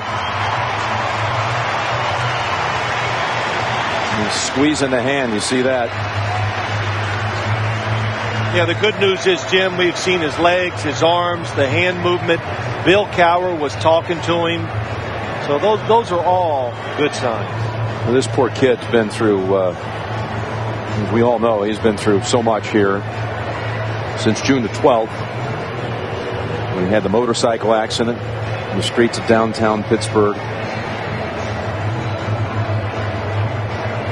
Right then on the week before the opening game of the season, the appendectomy. You talked about it earlier, how he really, once he finally was able to see game action in the regular season, he was just glad to be out there, just happy to be alive is actually how he phrased it to us last night. Yeah. And then got that competitiveness that he says is something that you need. That is such a part of his entire being. Always wanting to compete. Started to feel that coming back last week. It's certainly been evidenced here today.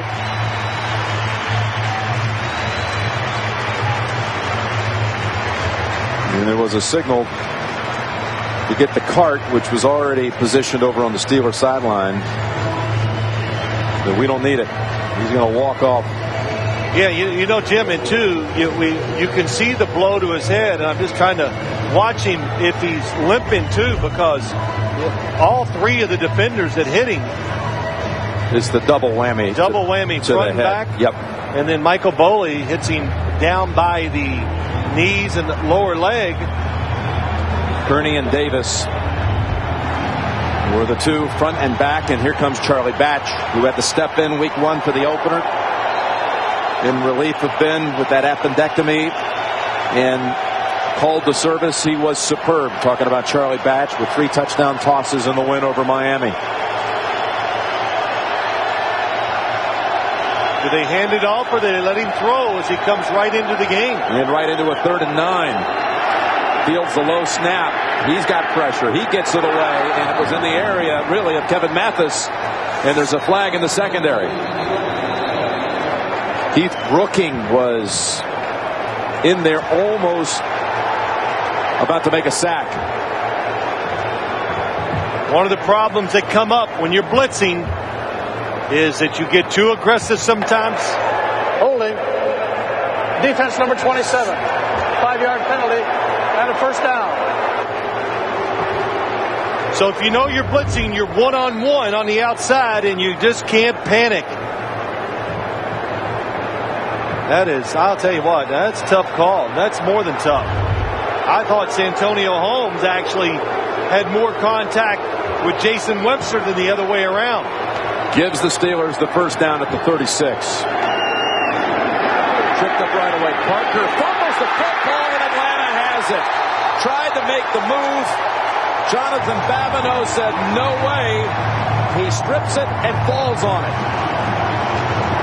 The Atlanta Falcons, we've talked about it many times. They said we need to create opportunities for ourselves just because of the position our football team is in, and their defense has done that. Recovering fumbles and just good hustle. Well, the first player doesn't make the play, come back, keep running, somebody else does. Babineau, what a job by him. And he actually was the one who initially made the play that made Parker turn around. Babineau got back up, knocked it loose, and fell on it. Twice now they have converted fumbles into touchdowns. Can they do it a 3rd time? Vick, all kinds of time. At the 10, he's got his target. It's Crumpler. Down to the 3. 23 yards. The Atlanta Falcons, we know they like to run the football, but they excel, I believe, when they throw it down the field just like this. It took a while. Michael Vick gets deep behind the offensive line. He can see clearly down the field. Algie Crumpler, the best receiver on the team, wide open for the big first down. Crumpler ran away from Clark Hagens, who was shaken up. And the training staff of the Steelers right back onto the field. You know, the Steelers have been trying to match up Troy Polamalu against the tight end. When they don't, he gets open. Timeout on the field. We'll be right back. You're watching the NFL on CBS, home of Super Bowl 41. The NFL on CBS is sponsored by the all-new CR-V. It's something new to crave from Honda. And by McDonald's.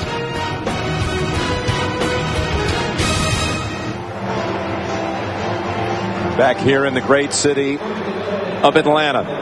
Inside the Georgia Dome, Atlanta already converting 2 turnovers to touchdowns, and chance now to take this latest fumble to the end zone. Throw it. They've got a 1st and goal at the 3 after a hookup with Crumpler, covering 23 yards. They're going to throw it to the corner, and the diving attempt incomplete, and a flag. Trying to hit Dwayne Blakely, who has not caught a ball all season. That was Mike Logan they're going to call the infraction against. Pass interference. Defense number 31. Because the foul occurred in the end zone, the ball is placed at the 1-yard line. First down. Roethlisberger is going in for closer examination, inspection, and back to the 1-yard line for Atlanta. Why did you say throw it that last time? Because you weren't going to run it in from there. Maybe you can run it in now. I'd still throw it on first down. You got it again. Vick drops it, no one there. Over the head of everyone. Intentionally. Yep. Kiesel, though, had the pressure on the quarterback. You know, I'm just saying this for all the critics because, well, I can't say you because you were catching some valuable nap time, but we were watching the films. Yeah. I'm sorry, Jim. Greg Knapp, the coordinator you're talking about. That's right. He was in there. I was having a personal meeting. But when I watch, there's Greg Knapp, offensive coordinator. When I watch the Atlanta Falcons and study Michael Vick, decision-making, staying in the pocket, and throwing it away. Don't argue it. He is doing it better than I've seen him do it in his professional career. You know, Warwick Dunn once, and he went 90 last week for a touchdown. Maybe he can get one from a yard. Here he goes. Dunn underneath, and no signal. In fact, they say he's short. He said he could go through some small holes, and if there was one there, it was teeny tiny. It was small. Man, and this Pittsburgh Steelers defense, watch them. Casey Hampton, all of them going to the left. They play the formation. Polamalu. Yeah, he stopped it. He just rammed it up in there, too. That is a good job by Warwick Dunn finding a little open space. Would have had it if Polamalu didn't see him squeezing through there. So now 3rd and goal. Parker watching. He's the one who fumbled to set this up. Back to Dunn, and Dunn this time. They still haven't called it. I thought he might have been. They just got to make sure he has the football. It will be a touchdown. Once they see he has it, raise your hands. They're trying to clarify, does he still have the football? Thank you. There it is. That's why you don't see real fast touchdown calls by the sideline, the officials. Because they have to make sure that he still has the football. This is a good job, Jim. Sliding along and just sees the little spot to squeeze in there, actually on the back of one of his blockers.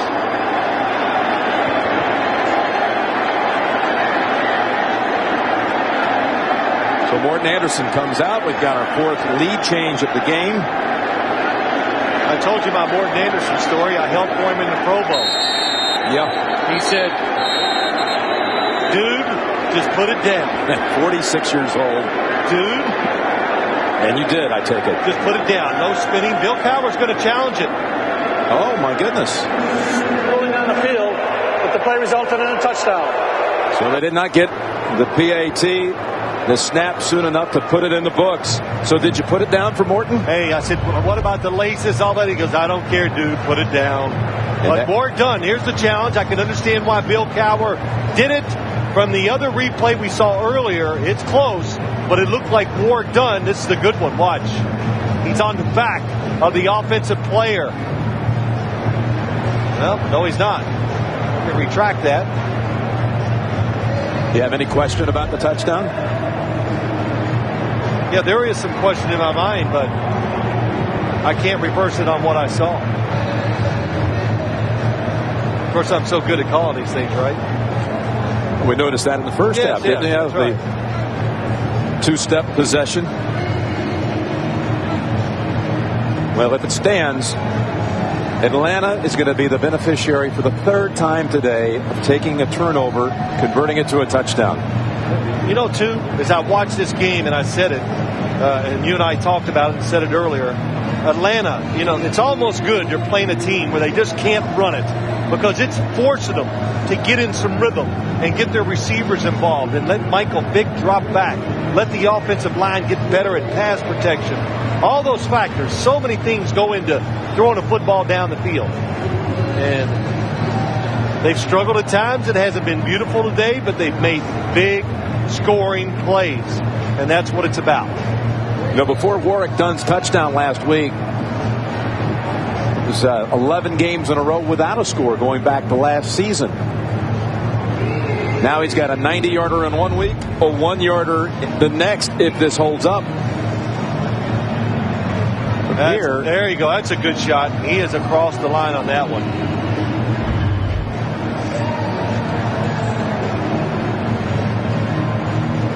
But it's a scoring play. And I always think if there's any doubt about a score, I really don't care if it's from the 1-inch line or 10 yards out. Challenge it. The way the Steelers penetrate, get in the backfield against running plays. We talked about Warrick Dunn earlier, maybe being the toughest pound for pound in the league. And we had a chat with him about how he stays in such shape. After review, the ruling on the field stands. It is a touchdown. Pittsburgh is charged with a first-team timeout. So a timeout taken away from the Steelers. Dunn has his first touchdown in 32 red zone rushes.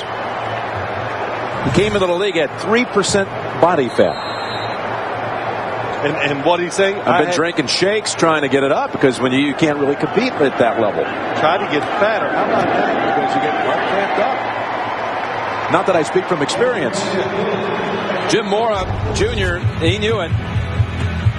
Mora celebrates his team regaining the lead. The Atlanta Falcons talk about taking advantage of the opportunity. The 3 touchdowns off the takeaways and a 4th touchdown off an onside kick recovery. Well, that's what they said to us, Jim. They were going to come out here, take chances. They've done it, and it's worked. And now the Steelers must come from behind with the backup quarterback. And Holmes will not bring it out. Points off turnovers, what we're talking about. The Holmes mishandle, first quarter, led to Crumpler's catch for the score. And then Roethlisberger fumbles the snap, right back to Crumpler, another touchdown. Parker with a fumble. Babineau forced it, recovered it, led to Dunn, taking it in from a yard out.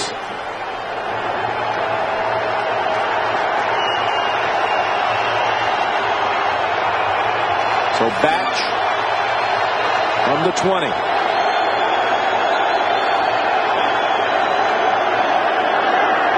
Fires wide of Ward near the 30. That's about the 5th or 6th time I've seen him run that exact play. Hines Ward is open every time. Charlie Batch, can you get him involved in the game?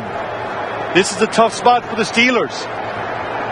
He executed well, so they got faith, they got confidence because he played so well opening game of the year against the Miami Dolphins. Threw for over 200 yards and 3 touchdowns with no picks. Helping them to victory. Play action. This time he's on target with a first down to Holmes. Nice throw.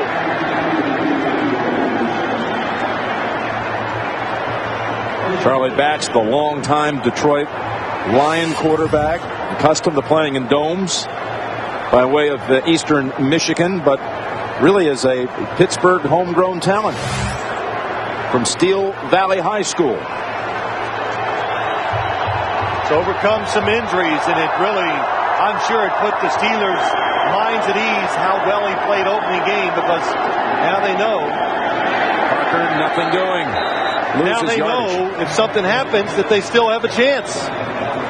Well, we saw Batch last year come in and pinch hit a couple of times, including a game up at Green Bay. And he ran the game plan and did what he had to do to lead them to victory. Yeah, at that time, I don't think the Steelers felt as confident about their backup quarterbacks as they do now. That last one set him back 2 yards. So it's 2nd down and 12, inside of 5 minutes to go in the third quarter.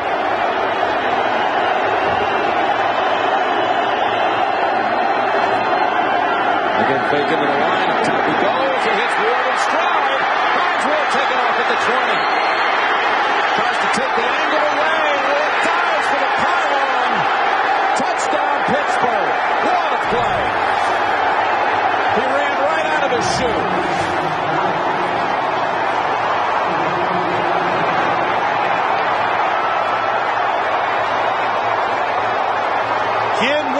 The offensive coordinator told us last night we want to throw some vertical inside routes against D'Angelo Hall.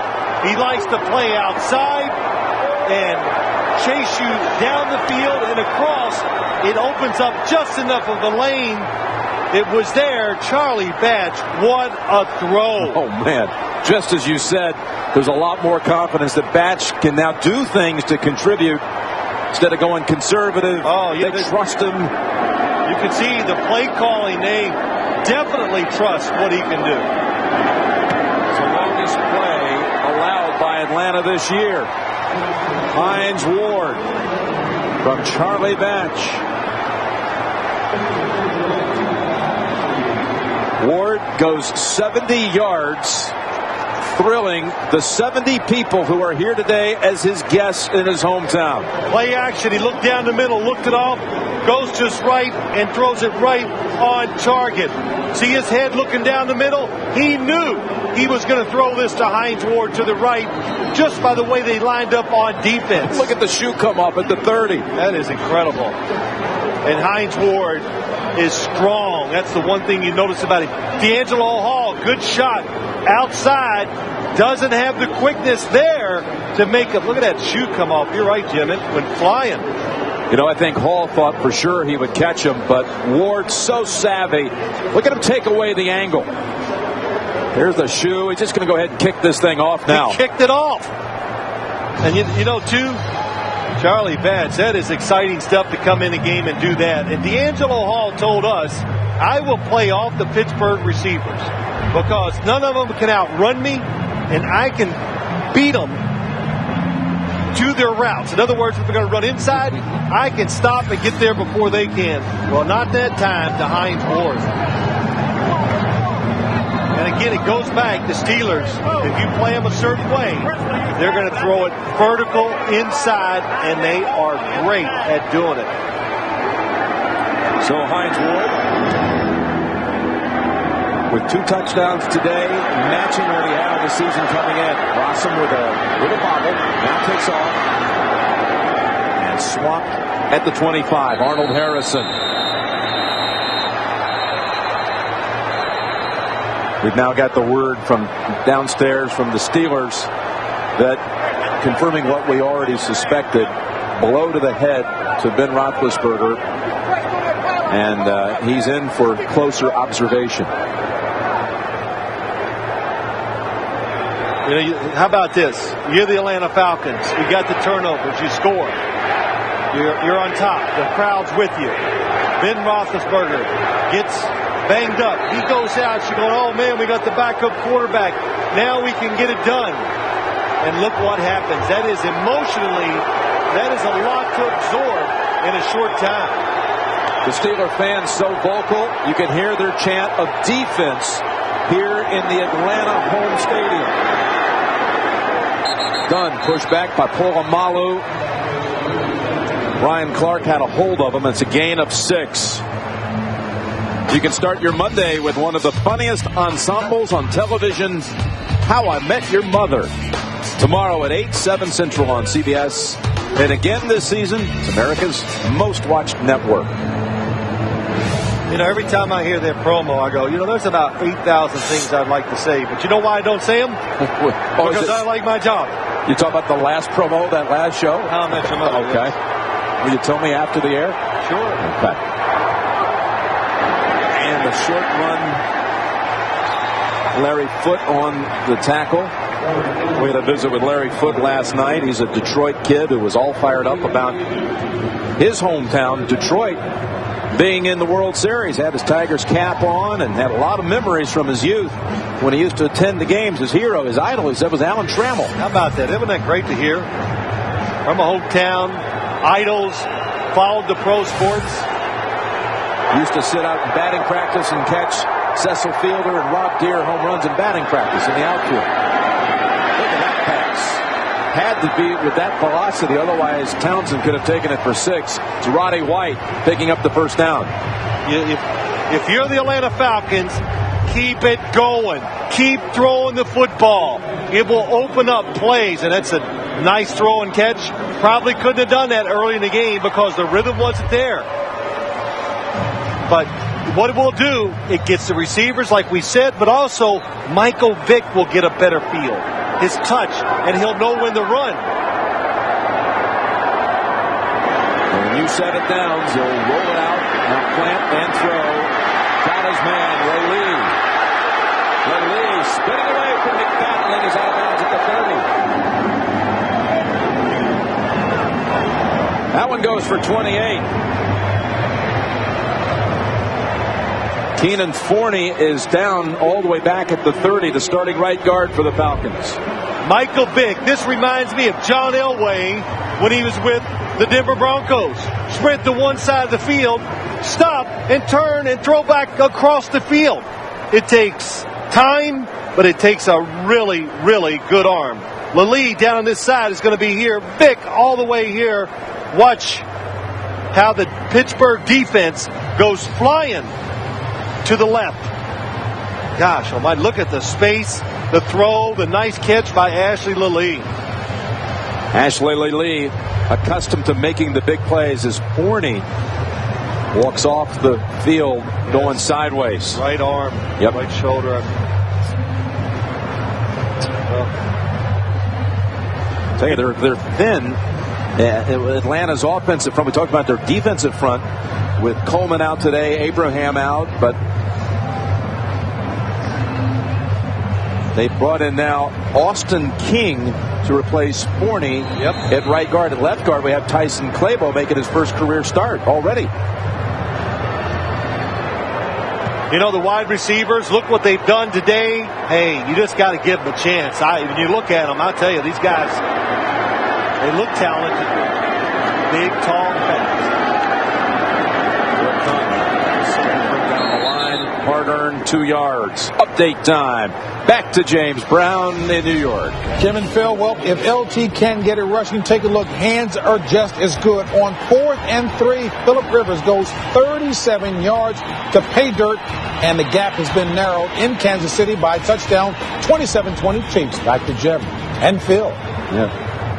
That one's turned into quite a shootout there in Kansas City as the Chiefs try to rebound from that 45-7 trampling a week ago in Pittsburgh. Vick still has it. What a fake. Carried it out. Throws it deep. Got Crumpler. Got another touchdown to Crumpler.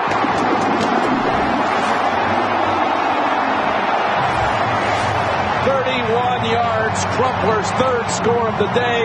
Vick's 4th touchdown pass. I wanted to say the play before the long pass where Michael Vick goes to one side of the field and throws back. You'd love to see more of that from the Atlanta Falcons. That is what I think he is made to do in the NFL. Get deep, buy time, and then show off his tremendous throwing arm. And not many quarterbacks could have stuck that throw in there. He did it with ease. Morton Anderson tacks on one more. Atlanta answers back after the long hookup with Hines Ward. What a great play-action fake by Vick. Well, here's what it is, Jim. And look at the space. Now he can pull up, and he lets it go. Watch Algie Crumpler, top of your screen. I thought he was going to throw it to Michael Jenkins, and the football gets by the defender, Ike Taylor, before he can react to it. Amazing to think that Vick had never thrown for more than 2 touchdowns in a game in his 6 years in the league, and now he has 4 in this one today. I believe this will change the Atlanta Falcons football team for the rest of the year. Because sometimes when you run it so well, it almost can hurt your football team because it eliminates too many players. It eliminates a part of your offense that is all about feel, having touch, the throw, getting experience, catching it down the field. Everything that we've talked about the Atlanta offense, it's come through now because they're getting opportunities.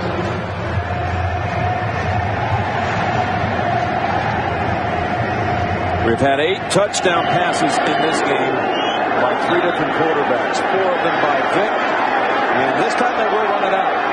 After a moment's hesitation, it's Holmes, and he's rewarded with an extra 2 instead of the touchback. Jordan Beck on the special teams tackle. The MetLife Blimp Snoopy 1 providing aerial coverage of Atlanta. You can look for the MetLife Blimps teaming up with CBS for more coverage all this fall, and you're looking at the Georgia Dome. We're coming up at the end of March Madness. We'll be here before we know it. Final Four will come right back inside this building. Hosted here in 2003 when Maryland won the championship. 6 lead changes, as we just mentioned, and 5 total turnovers. 4 of them by the Steelers. Or 3 of them by the Steelers, and they run it for 3 yards. Well, what a correction. Last week, you watched the game, the Giants ran it well. And you got to give Ed Donatell, defensive coordinator for the Atlanta Falcons, and the players. They found the courage and the toughness, whatever it takes, to stop the running game. Ed Donatell said, no crying, no excuses. We got to get it done regardless of who's not in there. Final 30 seconds of the third. Batch in the area of Holmes. Crocker defending. Grady Jackson rushing the quarterback. You know, Jim, all the people, Charlie Batch under pressure. But when you look at this game, good effort up front. All the injuries. Everybody goes, well, the poor Falcons, all this. But you know what? Come Monday morning, everybody wants us to know one thing. Did you win or did you lose? They don't want to hear about all the circumstances. So injuries are part of it. You got to find a way to get it done, even when you're hurt.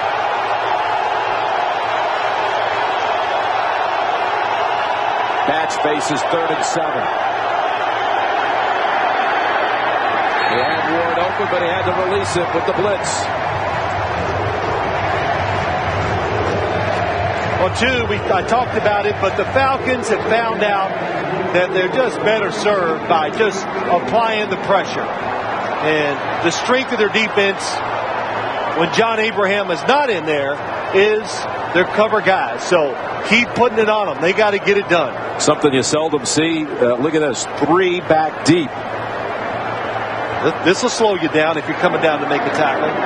Rawson, Norwood, and Jennings, all 3 hovering at the 30. Barkaki. Rawson down in the middle. Takes the toss and works the middle effectively to the 40. 44-yard punt, 9-yard return. And here's the lineup tonight on CBS. It begins with 60 Minutes. It's considered the biggest heist in history, hundreds of millions of dollars. And where can you find one of the key suspects? Right there on 60 Minutes. Then you've got the race, case, and trace, all in your face tonight on America's #1 network, CBS. 8 seconds to go in the quarter. And we have not A few words are being exchanged. Look at that, Phil. And my answer to that is why?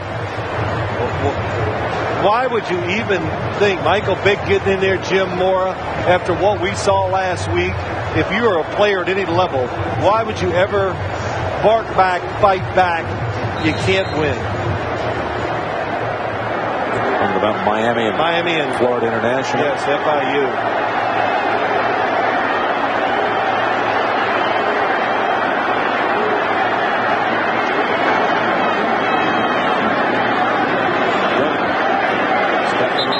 Traffic, picks up 3 yards. Through 3 quarters at the Georgia Dome. We're back after this message and a word from your local station, watching the NFL on CBS, home of Super Bowl 41.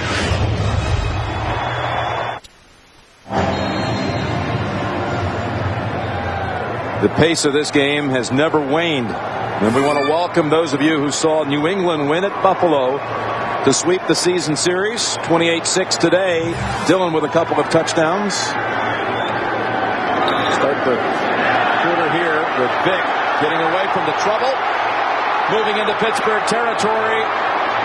And his first open room running, as if you're just joining us, Vick has thrown for a career high 4 touchdowns in this game. And Ben Roethlisberger has been knocked out of the contest with a hit to the head. Troy Polamalu on the blitz. Nice pickup by Warwick Dunn. But Jim, didn't we talk about it? When you let the quarterback, Michael Vick, if you let him drop back enough, he will get a better feel of when to stand there and when to run. That was really the first time all day that said, hey, pull it down and run it, and he made the right decision.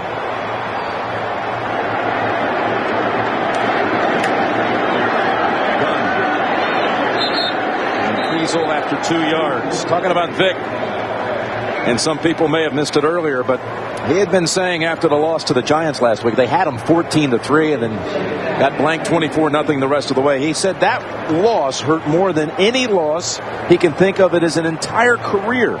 Sacked 7 times, he fumbled 4 times, he was picked, and he said instead of progressing, we're regressing. It's unacceptable, and it all starts with me. And Roethlisberger back on the sideline. What a great sight. I'll tell you, that was he was down for a while in that 3rd quarter. Taking to the locker room now back. Vick launches long over the head of Jenkins with McFadden and Polamalu in there with a flag as well. Jim, I think Michael Vick said that because it was after their bye week. Personal foul. Chop block. Offense number 28 and 72. 15-yard penalty. Repeat, second down. Of course, last week they gave up the big lead, and today they've come back from 10 down. We saw Roethlisberger, and for those just joining us, this is the hit in the 3rd quarter. Hit by both Kearney and Davis at the same time. Was motionless for a while. 10-2 on the field for about 5 minutes, and then carted off for closer examination. And now out of uniform, back out here to watch the rest of this one. A penalty sets them back all the way to their own 44. And Dunn only able to get 1 yard back. Aaron Smith plugging that hole.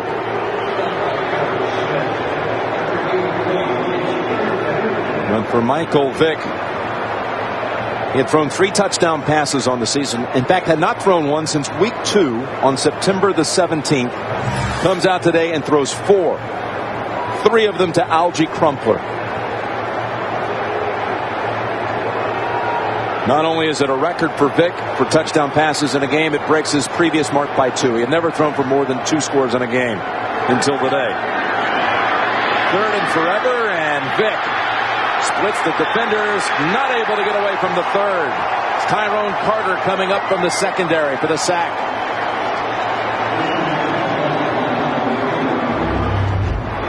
It takes a special kind of defense to even bring him down sometimes. And you could see the explosiveness, what he can do. And if that tackle's not made there, it's look out, because that ball was going to get launched all the way down near the end zone. But he could pretty much reach it from there, as you showed earlier. He threw one on the run, off balance, 63 yards earlier in this game. It looked effortless.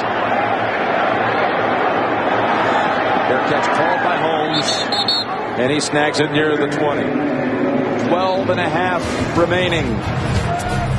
Steelers trail it here, 35-31. Then Roethlisberger talking to one of the officials.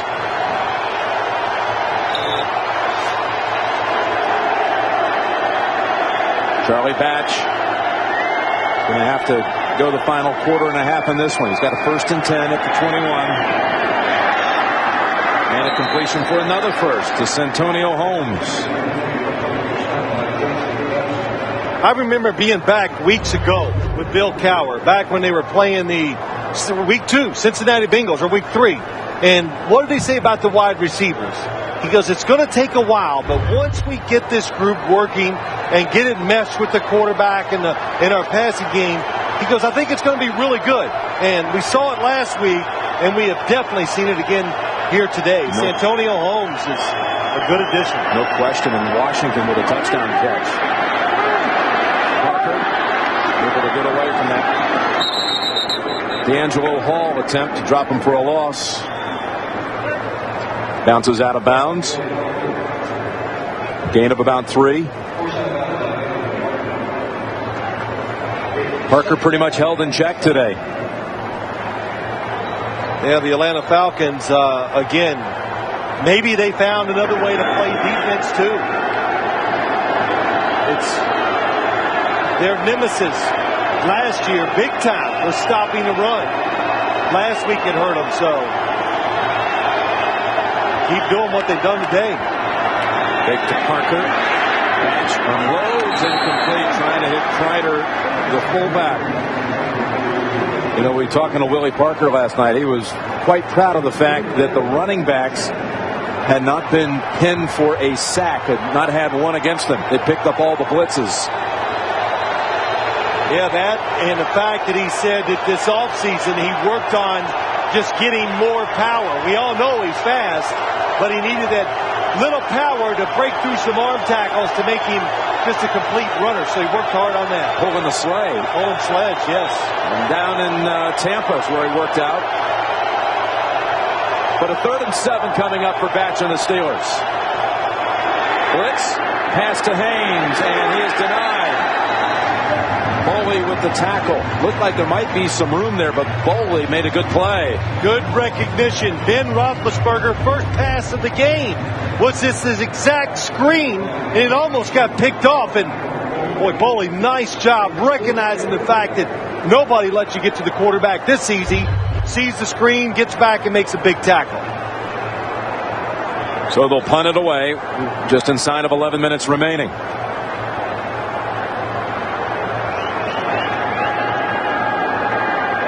The Steelers trail, and they have to punt it away here in the 4th quarter. After welcome some of you just joining us now. In a remarkable game here in Atlanta, back and forth. We've had 6 lead changes. Michael Vick with a career day of 4 touchdown passes. He's coming back out with the lead in the 4th. The NFL on CBS is sponsored by Dockers San Francisco. Work, weekend, dress, golf. Casino Royale in theaters November 17th. And by Toyota. Moving forward. Jim Nantz and Phil Simms back here at the Georgia Dome with Atlanta leading 35-31. Pittsburgh over 300 yards passing. Roethlisberger threw for 3 before he went out. 3 touchdowns. Batch is thrown for 1, replacing him. And here's Norwood. Norwood taken off the 50. And inside the 40 before he's ridden down. The ball squirted out at the end, but I believe they ruled him down. Ryan Clark rode him down, but not until the rookie from Mississippi State rumbled for 37. How about that? Nice cutback all the way across the formation and almost stumbles. And Jarius Norwood, I don't even have to tell you, do you think he's fast? And I want you to look at the size of those legs. But he is, during the preseason, of all the rookies in the league, as I watched him, I go, my gosh, who is that? A 4th-round pick, so fast. That's why he's on this Atlanta Falcons team. And he has a chance to score every time he touches it. He was the 8th running back selected in the draft. As Dunn comes back, spins away, and nifty run for 7. Norwood, the 8th running back. He has a 100-yard game already to his credit this year against Arizona. Put up 106, the bulk of it coming on a 78-yard run, which was an Atlanta record until Dunn bettered that last week, going 90. Only Lawrence Maroney of the Patriots has had a better single game as far as rookie running backs in the league this year. Look, he's 3rd overall. There you go. Look at that. 2 first-rounders, then Jarius Norwood, and you take him along with Michael Vick, D'Angelo Hall, some of the fastest guys in the NFL, all in one backfield. And 2nd and 3, Dunn. He's going to be close to that first, but a flag in the pile.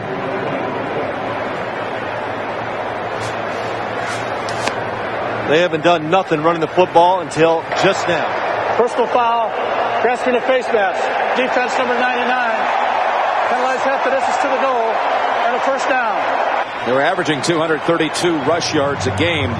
Only the 1936 Lions never had an average better than that. You have to go back that far. Averaging twice what the NFL average team gets on the ground, 107 yards. Jim, it goes back to this too. A lot of times the running game works because the passing game has got the defense thinking differently. And the Steelers, tremendous against the run, but they've seen Atlanta drop back and throw it most of the day, finally catches them off guard with the runs. Norwood in the backfield on first down. And he butts heads with a couple of Steelers, picks up 2 yards. Atlanta trying to go in for a potential knockout score. Still 8 minutes to go, though. But would force the Steelers to have to come back down the field twice. That's right. Now you're in position to win the game. So field goal, you think very aggressive with your next 2 play calls. You try to win the game if you're the Atlanta Falcons right here. 2nd down and 8. Stay with the rookie as the tailback. We'll go with it. Norwood falls at the feet of Polamalu. And 3rd down on the way. I'm not a second guesser, but I would have liked to seen him throw the football that last play. Now the Steelers, okay, you can run on them a few times. Don't think you're just going to line up and keep doing it. Now you've put so much of the game on one throw.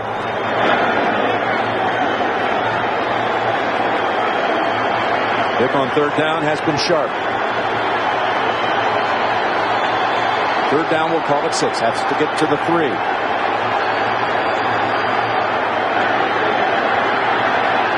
Vick's pass. He catches his own pass.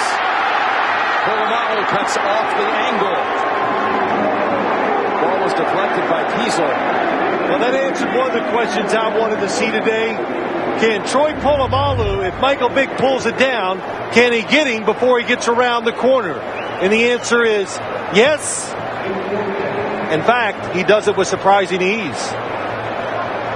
Brad Johnson, if you're wondering, is the only quarterback to ever throw a touchdown pass to himself. And Michael Vick, for a moment there, I thought he might get the corner, but not with Polamalu. That might have been a touchdown against a lot of defenses, but not against the Steelers. And you're right, Jim. Troy Polamalu.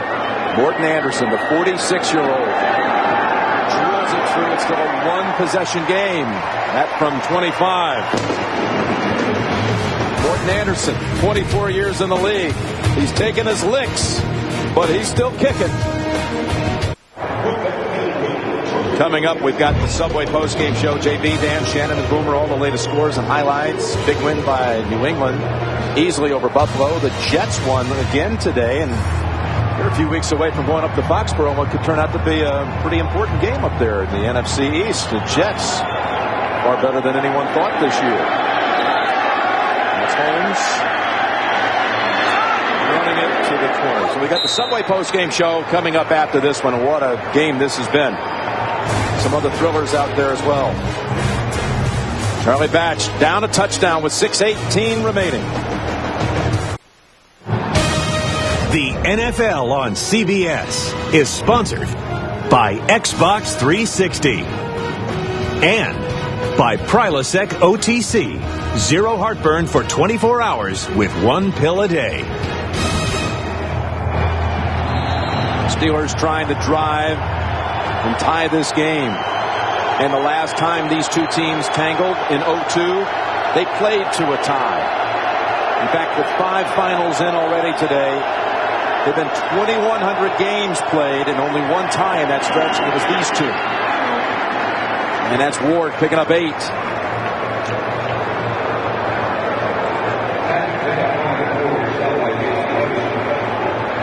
Well, Pittsburgh with 2 timeouts and 6 minutes to go in the game. If they keep the pace up, and why you want to keep the pace even though there's 6 minutes, if it doesn't work in this drive, you'd like to give yourself enough room for error where you get a second chance to try to drive down and score and tie the game up.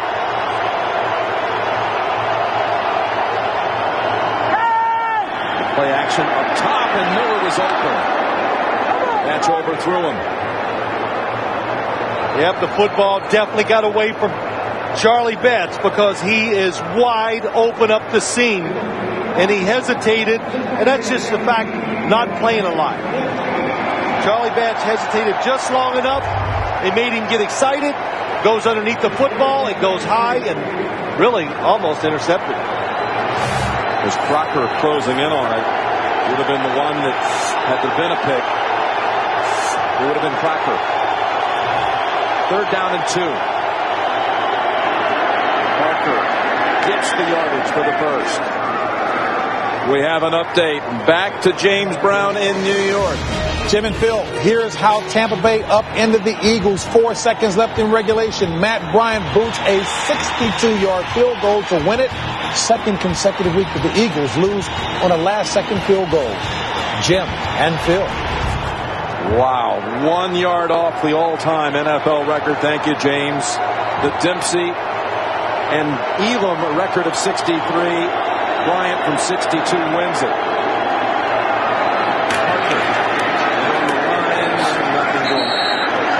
After, in fact, Cincinnati, Shane Graham missed a 62-yarder to beat Tampa. This time, Tampa gets one to win. Here's the lineup next week. Doubleheader day on CBS. Many of you are going to see Jacksonville and Philadelphia, or Baltimore, New Orleans, Houston, Tennessee, and the big doubleheader game. Most of the nation sees Indianapolis and Denver, all led off by JB, Dan, Shannon, and Boomer, with the NFL today next Sunday at noon.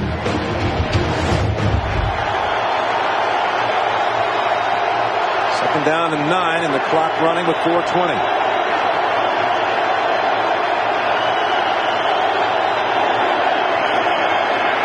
Blitz is picked up. Batch steps forward. He's got Washington open. Makes the catch at the 25. Nate Washington stretching it out to the 16. He beat Jason Webster for 50 yards. Good job by Charlie Batch in the pocket. It's a blitz. Heath Miller picks up the defensive back and allows him to step up. And really, Charlie Batch, oh, it's a beautiful move on the outside by Nate Washington. He fakes like he's going out, cuts up inside, and he's wide open. And then he attacks the football to make the catch. They take Webster out after he's beaten on that play. Jimmy Williams replaces him. These young receivers you spoke of coming up big today, Holmes and Washington. Again, play action to Ward, and the Steelers can tie it on the extra point. Jimmy Williams, who just stepped in for Webster, gets beaten on the play. 17 yards and a touchdown.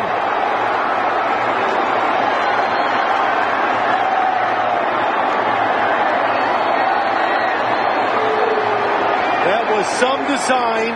Hines Ward ran the route perfectly. He widened the throwing lane for Charlie Batch, and he put it right on the money again. Hines Ward with a career-high 3-touchdown performance. Reed to tie it with 3:18 remaining in regulation. Maybe heading for another overtime between these two. Jim, let me show you how Hines Ward got open. He's going to go out here, press it outside, then break in, and all they're trying to do is create this throwing lane to hit him in. The play action fake delays the defense just a little. You see the gap. Again, vertical inside passing. I've only said that about 6 times today. But Hines Ward widens the corner, and that creates a lane, and Charlie Batch anticipates and drives it in there. Ward told us back in week 3, Jerry Rice had told him one time, don't live off what you did in the past. Look at Roethlisberger applauding. That is the exact same route that Hines Ward scored on the other way against D'Angelo Hall to his right side. Charlie Batch, how about it? Super sub effort here. That's 5 touchdowns, no interceptions for the year for Charlie Batch. But these are not gimme throws. These take talent, and he has been right on the money with the 2 big throws to Hines Ward down the field. It's 22nd of September when we met with Ward in Pittsburgh on a Friday, and he already was talking about coming home to this game back to his hometown of Atlanta. What a return. He lives in Vinings out here in the suburbs of Atlanta. Here's Rossum in the offseason. Tackled by Morey. There you go back and not going back. A lot of things change because of scores and how you play defense or whatever. But the Atlanta Falcons, when they were down in there trying to score, they've been aggressive. When you pull back just a little, you allow good defense. It's hard to beat them when you got one chance. Sometimes you need multiple chances. And they did not give themselves that opportunity. 3:14 and the game tied. Big innings drive at the 18. Get the top man open, and it's not down. The lead had 2 defenders right behind him, ready to apply the heat. McFadden and Clark. Catchable ball. Yes, it was. It was on the money, but Clark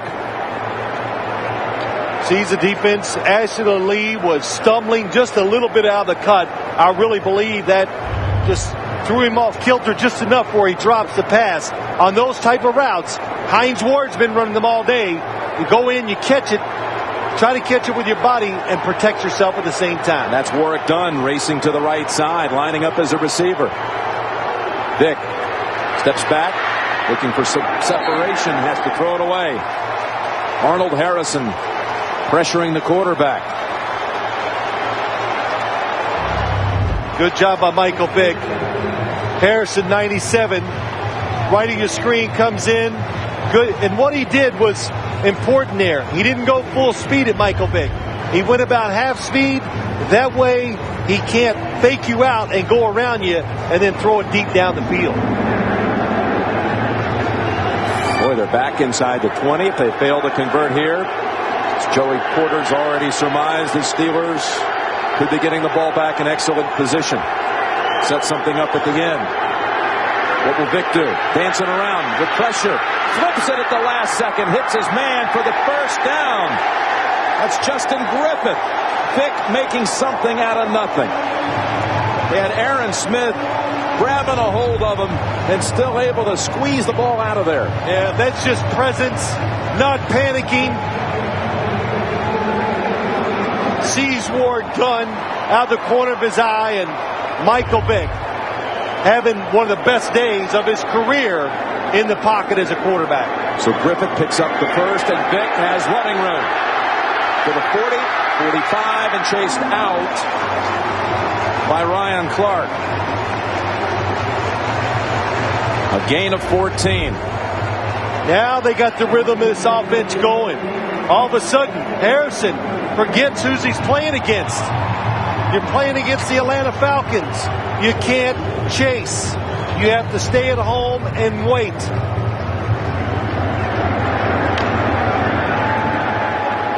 Vick's run right there, equaling his longest rush of the day.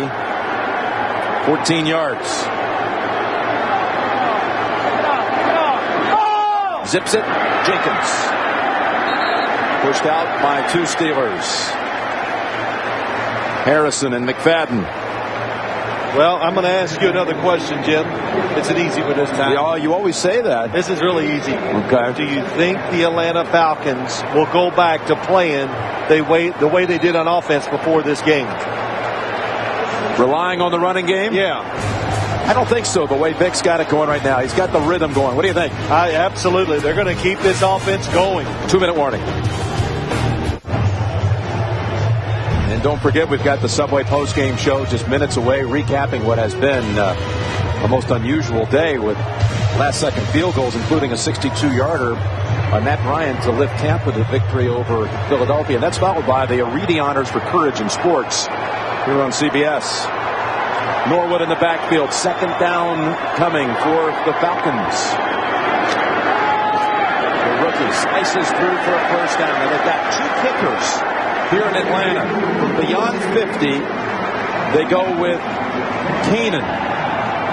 Michael Kanan. But inside that, it's the old reliable. There's Kanan. We saw him boot one from 58 yards here. Make it last year against the Patriots. But inside of that, it's the man they brought back. Talking about Morton Anderson. Work done in the backfield on first down. Comes up.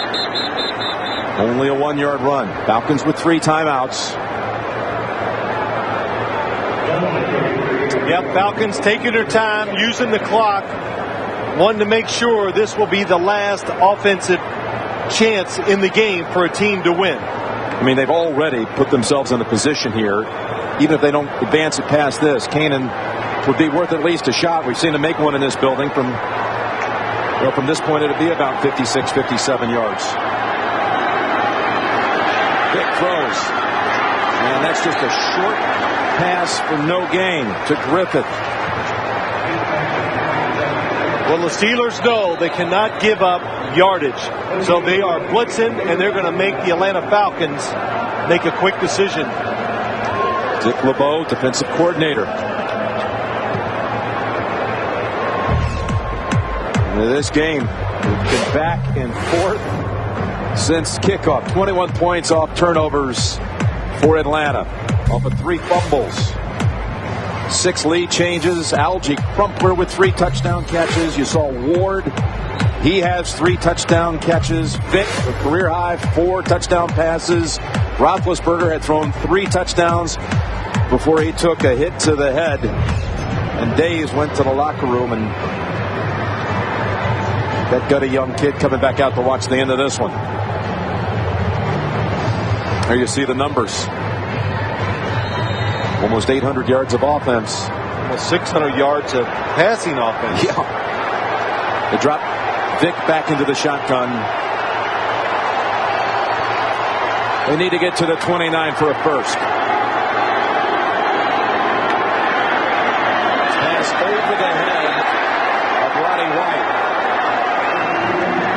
Now here's what's problematic. Yes. If you do go for the long field goal with Kanan and he misses, well, then you would set up Pittsburgh with 2 timeouts and a half minute to go. You'd set them up in great shape. So it looks like they may just boot it away, punt it away.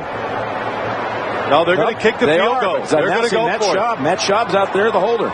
Jim Mora made that decision as they were going for it on 3rd down. Be 56 yards, Phil. Michael Keenan's made one from 51 this year, 58 last year.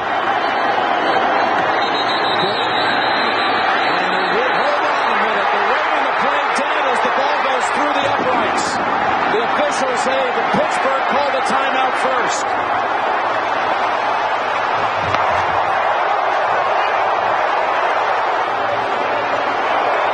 Timeout. Pittsburgh. Oh, wow. 30-second timeout. Just beat the snap. It's Kanan delivered it from 56. I heard the whistles blow before the ball was snapped.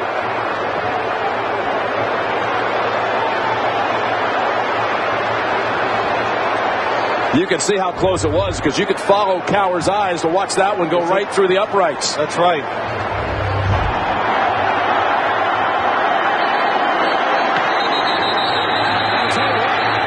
Listening to that, that was not in time. Yeah, but wait.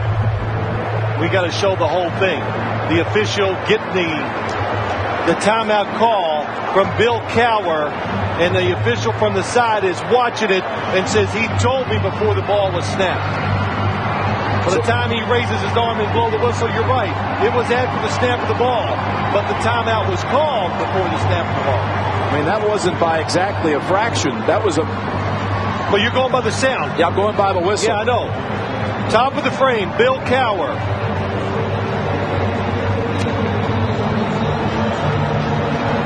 Canaan's going to be called on to deliver it for a second time.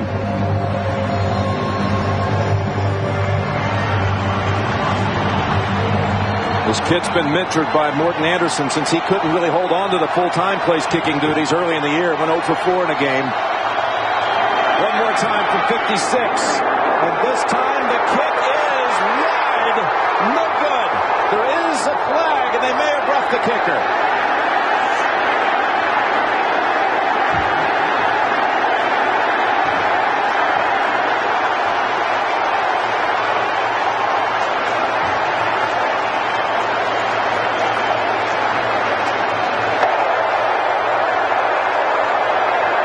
Running into the kicker. A 5-yard penalty defense. Replay. 4th down. Polamalu ran into Canaan. And what's interesting here for a second, I saw Morton Anderson put on his helmet because this will move it up to a 51-yarder. But Canaan stays out there. You can tell Anderson would love to come in and give it a crack. But it's going to be Canaan one more time. 51-yard attempt.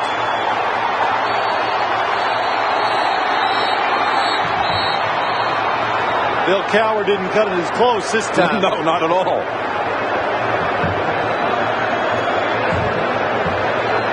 Pittsburgh out of timeouts. I don't know, Jim. You make a 56-yarder. It gets waved off. It's such a difficult field goal kick regardless. In the dome, how strong your leg is. They're going to bring out Anderson, I think. Look at him all the way out here at the 45. They are. They're going to bring out Anderson. To make it twice in a row is the point I'm making. That is tough. Morton Anderson, the second oldest to ever play in the NFL. George Blanda, the only older to ever suit up. He was 48 when his career ended. Go ahead. I'm sorry, Jim. Go ahead. No. And now he's going to come on. They told us that his range was really from inside 50. Right. This is going to be 52 for the 46-year-old Morton Anderson.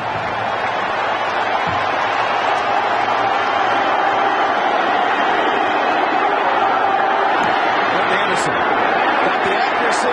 Does he have the leg? No, it's short by a yard or two. They have the distance forecast accurately. Just short. Now Pittsburgh will take over with no timeouts left and the ball just outside the 40. As you watch it, he kicks it. It's right down the middle. But when you see a field goal kick from long distance, when you see it spin really hard, that means the kicker hit it just a little too low. That creates that extra spin, and it comes up a few yards short. Lands right under the goalpost. Couple of yards short. You're right, Jim. They told you just inside the 50. If that had been a 49-yarder, it would have been good. Pittsburgh now with no timeouts. Needs about 25 yards to bring out Jeff Reed.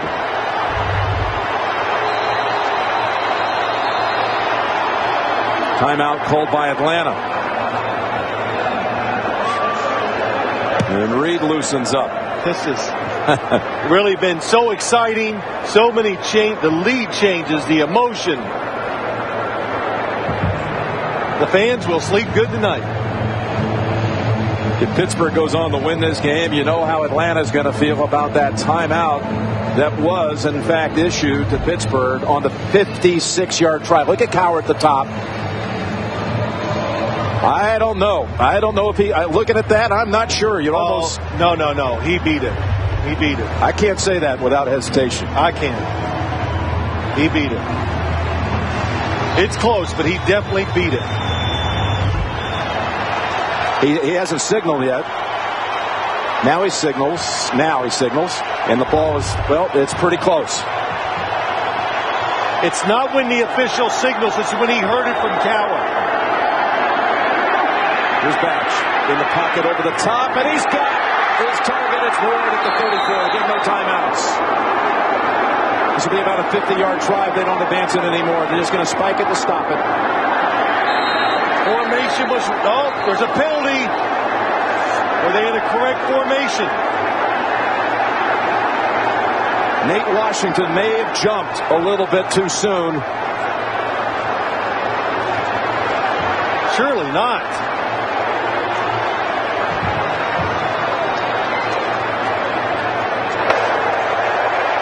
Ball start. Offense number 85. By rule, the clock is running with less than a minute. The false start that prevents a snap requires a 10-second runoff. Overtime. Therefore, the game is over. The game goes to overtime. Overtime. Unbelievable. Check out Washington right here in the slot. He moved. He did. That's what it was. He was not set before the football was snapped. I see what you were saying, though, just to finish up that thought on Power. Jim, I just want to see. They're trying to figure out who's up. He moved. The formation was correct. Nate Washington did not need to move forward. Ron Winter saw it, and he makes the proper call. Jim, go ahead. That last replay, though, that you showed, you don't hear, obviously, on that long-range view, Cowher calling for timeout. But when I saw the signal, it was pretty dead on with the actual snap. Not the official waving. I'm talking about Cowher signaling, hand signaling. But he could have already been a second ahead of that verbally calling the timeout. Yes.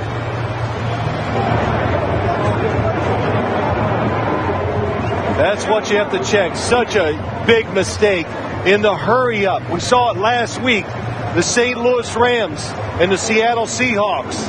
You must line up when the clock is running in a proper formation to spike the football. They were in a proper formation. Nate Washington thought they weren't, so he moved. That calls a penalty.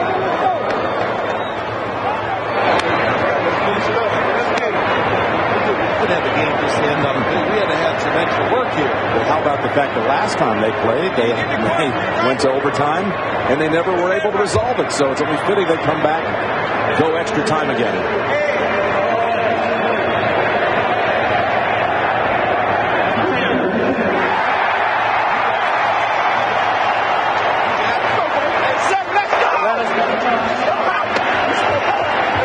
So the Falcons will have that all-important first possession. 29% of the time since they went to the overtime rule, and 74 games have ended on an opening possession score. Steelers tie it up, 38-38. Atlanta will have the ball when we come back. In the NFL, it was an 0-2, and yes, it was Atlanta and Pittsburgh at Heinz Field as Vick led the Falcons back from 17 down in the fourth, and then the Steelers almost pulled it out at the very end of the overtime. Burris stopped inside of the 1. Vick had career highs at that time, and Ward had a monster game as well, and Tommy Maddox had a team record 473 passing yards in that game.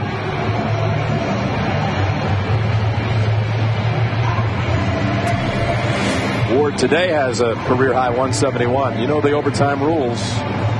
1 15-minute period. If no one scores, it goes down as a tie. But we're now at a stretch where there's been only one tie game in the league in the last 2,101 games, including the early finals today. Wow, you were a math major too, huh? Well, yeah. But they wouldn't let me in at Moorhead. Well, I understand why. Alan Rossum. And Reed never getting the chance to try to win it at the end of regulation. 2 yards out. Fakes this time Norwood. And Rossum keeps it to the 22. Now, you asked me this question earlier. Do you see any reason why Atlanta will go out of the same style of play they've been utilizing all day long? Well, they did pull it back just a little bit there in the fourth quarter.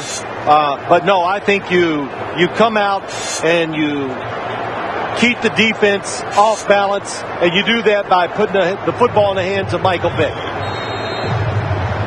And if you get a first down, you get some throws, you get the ball moving, then you catch them with a running play. Got Norwood in the game. Crumpler coming out of the backfield. They run it right out of the gun with the rookie. Wow, what a burst he has for a first down. Tyson Claybo, the left guard, with his first career start, through a big block that time. Yeah, he did. Tyson Claybo has played well at left guard. 77, you see him pushing his defender outside. And Jarius Norwood, everybody was thinking pass. I was too. He's fresh. Vick hands it to him underneath, and he gets a first down. And it was a gain of 11. Stay on the ground with Norwood again. He's ridden down after a 5-yard pickup by Tyrone Carter. Make it Ryan Clark, actually. Tell you what that does. When the Falcons get in that shotgun formation and they put the runners back there with Michael Vick, you are guaranteed. I haven't seen one play this year when I've watched the Falcons where they do not get single coverage on both receivers, because everybody has to think it's going to be a run to try to stop the two running backs and Michael Vick.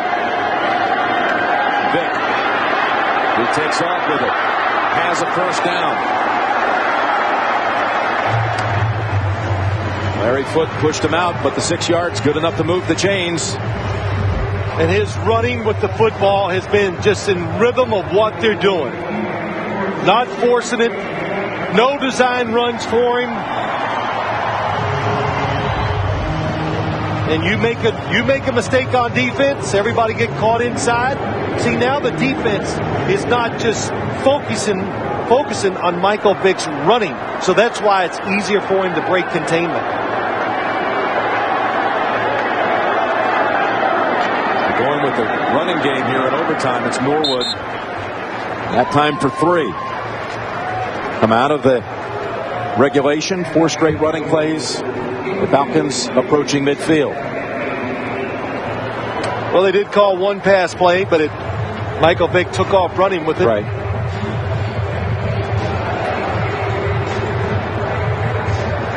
Anderson hoping for another chance. Kanan wouldn't mind one either. Well, if nothing else, the Falcons already have changed field position big time against the Steelers if they do at the punt. And they whistle it dead. With the flag.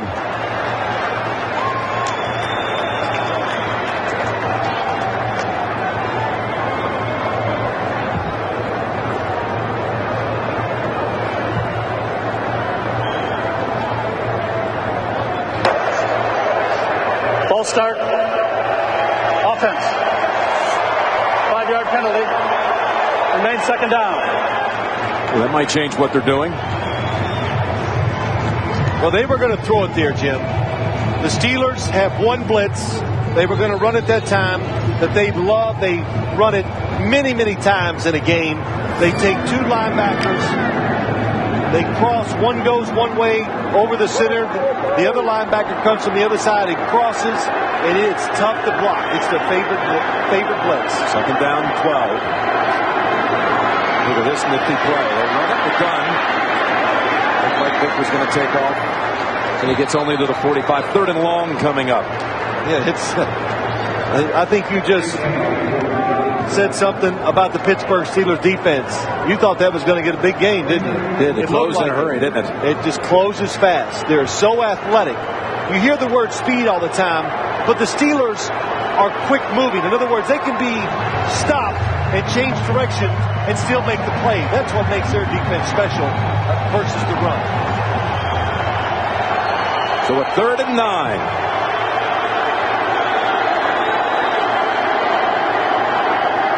blitzing.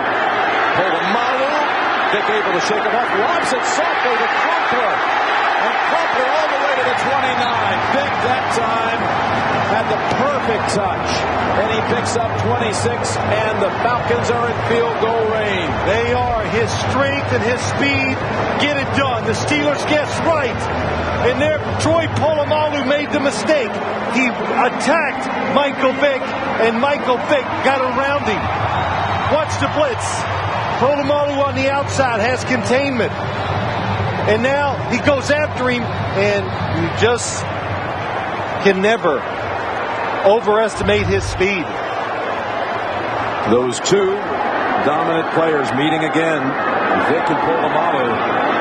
Vick that time getting it done. But it's Warwick done for a couple, running into Clark Hagan's. Now they will be conservative. If they do throw it, it would only be with Michael Vick running to the outside with the option to run, throw it away, or hit the pass.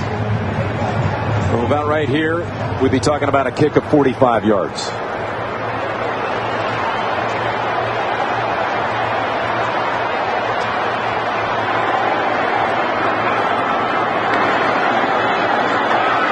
Dunn slices through for another first. This game, Jim, is going to be about rallying the troops. That's what the Falcons have done. The blocking up front. Claybo, good seal block. LaFleur, the center, everybody pushing the Steelers late in the game. They're getting tired. You're motivated. Jim Moore, after the game last week in the locker room, talked about the injuries and what they needed to do to win a game without some of the star players. Over to the middle, and Aaron Smith knocks him right back for no gain. At this point, we're talking about, say, 35, 36 yards. Oh, we're talking about smashing it up in the middle probably 2 more times and waiting. Or maybe 1 more time. Yes, and kick it on 3rd down in case there's a bad snap. Good thinking.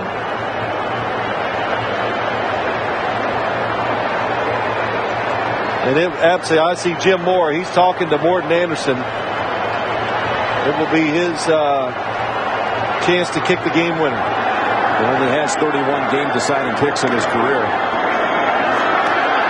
And Polamalu brings it to a close at the 14. And they are going to kick on 3rd down. Here they come. Morton Anderson came into this league in 1982. And think about how long he's been around the league. With players that he's competed against, his career, you could say, in a way, has spanned 5 decades. He kicked in a game early in his career against Jan Stenerud, who kicked in Super Bowl IV. So here he is from Super Bowl IV era, playing for a team that's trying to make it to Super Bowl 41. He's kicked against many father-son combinations in the league. When he first kicked in a game, 13 of the current Falcon roster not even born. Timeout called by Pittsburgh. His first career game back on September 12, 1982. 13 of the players for the Falcons. Just a twinkle in their parents' eyes. And he's going to line up for the winner. It'll be a 32-yard try when we come back. Again, only George Blanda ever played in a league game at 48. Older than Morton Anderson's 46. Oldest to ever play pro ball, Manny Bergsmuller for the Rhine Fire over in NFL Europe. Kicked till he was 51. Maybe this guy will make it someday. Still in the league at 51. Can win it right here from 32 yards. Morton Anderson.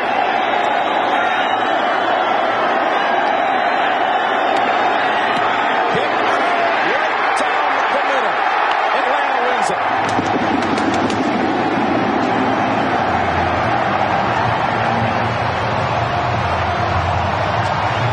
What a game, Phil. It was exciting, and it was a game where the Atlanta Falcons, so many things going against them, even though they were home, they overcame. Never a doubt about this kick.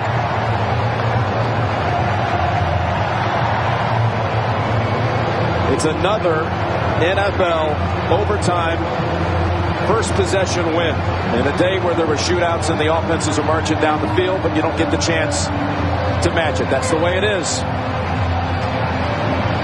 A lot of people don't agree with that. I'm one of them, but take nothing away from the effort on either side today. Atlanta wins it to go to 4-2. Got James Brown at the Subway postgame show coming up.